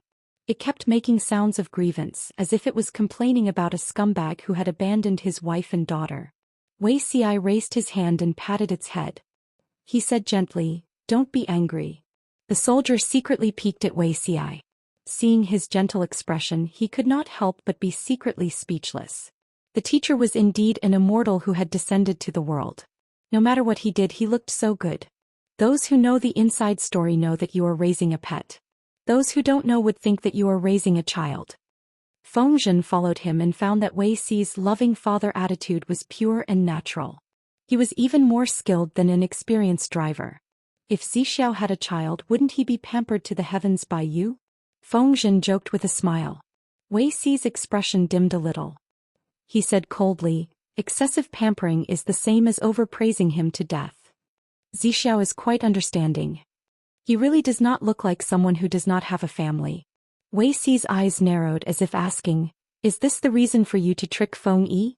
Fengzhen stiffly changed the topic. "Cough. Let's not talk about this. Does Zixiao also agree with my lord's use of the art of interconnection?" "I agree, but the candidates have not been decided." Wei Xi said, "Huang Song and Su Bei are easy to deal with. We know their backgrounds. However, the Yi family of Beiyuan and the Nye family of Zhongzhou are not so easy to deal with." Chapter 1095. It'd be great if there was a second or third son Zidao. He'd definitely be good at this. Wei Xi glanced at Fengzhen and said, "It's better to rely on yourself than on others." Fengzhen shook his head like a rattle drum. How could he do this kind of work with his small body? Zixiao is really vicious. Beiyuan has always been known as the northern country of ice and snow. Out of the 4 seasons, it's only warm for a few months. The rest of the time it's snowing and freezing the city. If you really went there, you'd probably be frozen before you could even convince anyone. Fengzhen's eyes flashed and he teased, "In my opinion, Zixiao is a great candidate with a silver tongue. I heard that the people of Beiyuan, regardless of gender, are all tall and strong. Zixiao, with your beauty, I wonder how popular you'd be." The first few sentences were decent, but the last few sentences went off the rails. Wei Xi strode forward, too lazy to waste his breath on Fengzhen. "Cough, cough, cough. Zixiao, don't walk so fast." Fengzhen saw Wei Xi's frosty expression and sighed. Honest people really couldn't take teasing. After jogging for 2 steps, Wei Xi stopped in front of him. "Zixiao still cares for people." "I know." Fengzhen didn't finish his sentence when the smile on his face disappeared. His gaze fell on a man not far away. He looked similar to Wei Xi and had a more honest and gentle temperament. Wasn't this Wei Dan from the Nye family envoy, Wei Xi's eldest brother? What was he doing here? Eldest brother. Wei Xi stepped forward to greet him. Before he could get up, Wei Dan's cold right hand grabbed his wrist. Soon, a few red finger marks were left on his skin. It was clear how much force he had used in his anxiety. "Eldest brother, what happened? Why did the usually calm eldest brother lose his composure like this?" Fengzhen was also observing Wei Dan. Only then did he realize that his eyes were slightly green and his expression was tired and dispirited. "Zixiao, do me a favor." Wei Dan's tone was nervous. Wei Xi lowered his face to hide the emotions in his eyes. He said, "Don't rush, eldest brother. Let's talk as we walk." Wei Dan didn't invite Fengzhen, but he didn't refuse either. The latter shamelessly followed the two. Wei Dan's steps were swift and his strides were wide. His clothes brushed against each other and made a clear rustling sound. If it was in the past, Wei Yong wouldn't have been so rude, but he couldn't care less now. Zixiao, you've learned the art of Qi Huang. Can you diagnose a common cold and fever? Wei Chong knew that Wei Ci had medical skills. As the saying goes, a prolonged illness makes one a doctor. Wei Ci's medical skills had been trained this way. Wei Ci nodded. Although my medical skills are not as exquisite as those of famous doctors, it is not a problem for me to treat minor illnesses and fevers. Fengzhen asked, if someone is sick, why don't they find a doctor? I don't trust you. When Wei Ling said these 3 words, his expression darkened several degrees, and a heavy and oppressive aura lingered around his body. Fengzhen's eyes widened in shock. You can't trust the doctor you brought, but you trust your own brother from the opposing camp? How much trust did Big Brother have in Wei Ci's integrity? Wasn't he afraid that Wei Ci would tamper with the prescription and complete the ultimate killer move with just one set of medicine? Just as Fengzhen was curious about the patient's identity, Wei Ci quickly guessed the patient's identity. In the entire world, apart from family members, only Nielyong could make eldest brother so nervous and lose his composure. It was rare to find a confidant in life. In his previous life, Nielyong had died early, and eldest brother had been depressed for more than 10 years before he finally passed away from illness.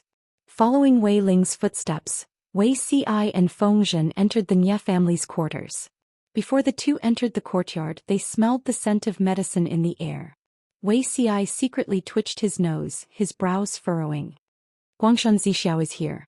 Fengzhen looked at the sneaky formation and furrowed his brows in displeasure.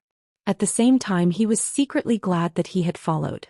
If he had not followed and Wei Ci had been brought here by Wei Ling alone, and someone with ulterior motives had spread the news to Jiang Pingji, the Lord might have become suspicious.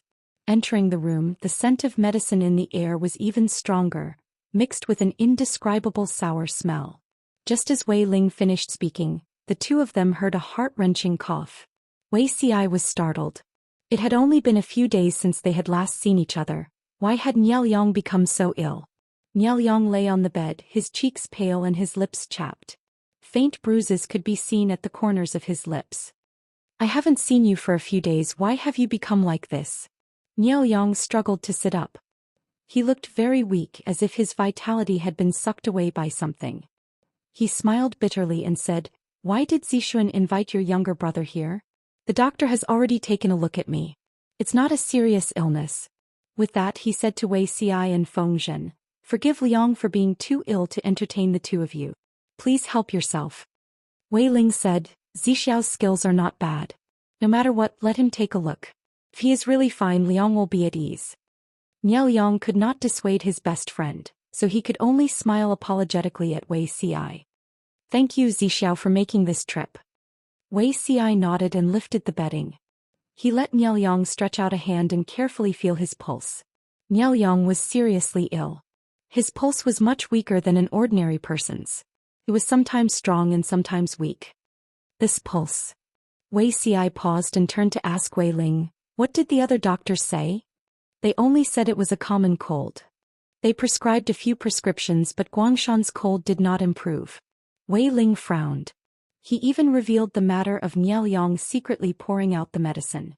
Nielyong, who was lying on the bed, secretly turned his face away. He felt embarrassed. The day before yesterday, the doctor prescribed a new medicine for Guangshan.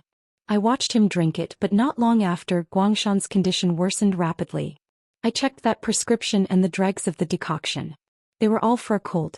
The doctors took turns to diagnose and treat him, but their statements were too uniform. I became suspicious and was afraid of alerting the enemy. I had no choice but to get Zixiao to take his pulse and see what was going on. Wei Ci said, "In that case, Mr. Nia also noticed it." "What do you mean?" "He was poisoned. Although the poison is weak, taking something poisonous for a long time will definitely cause the poison to accumulate in his body, making him weak and frail." Wei Ci said, "The prescription prescribed by the doctor for a cold is definitely useless. Drinking it will do more harm than good." Nielyong did not have a cold at all. He was poisoned by someone.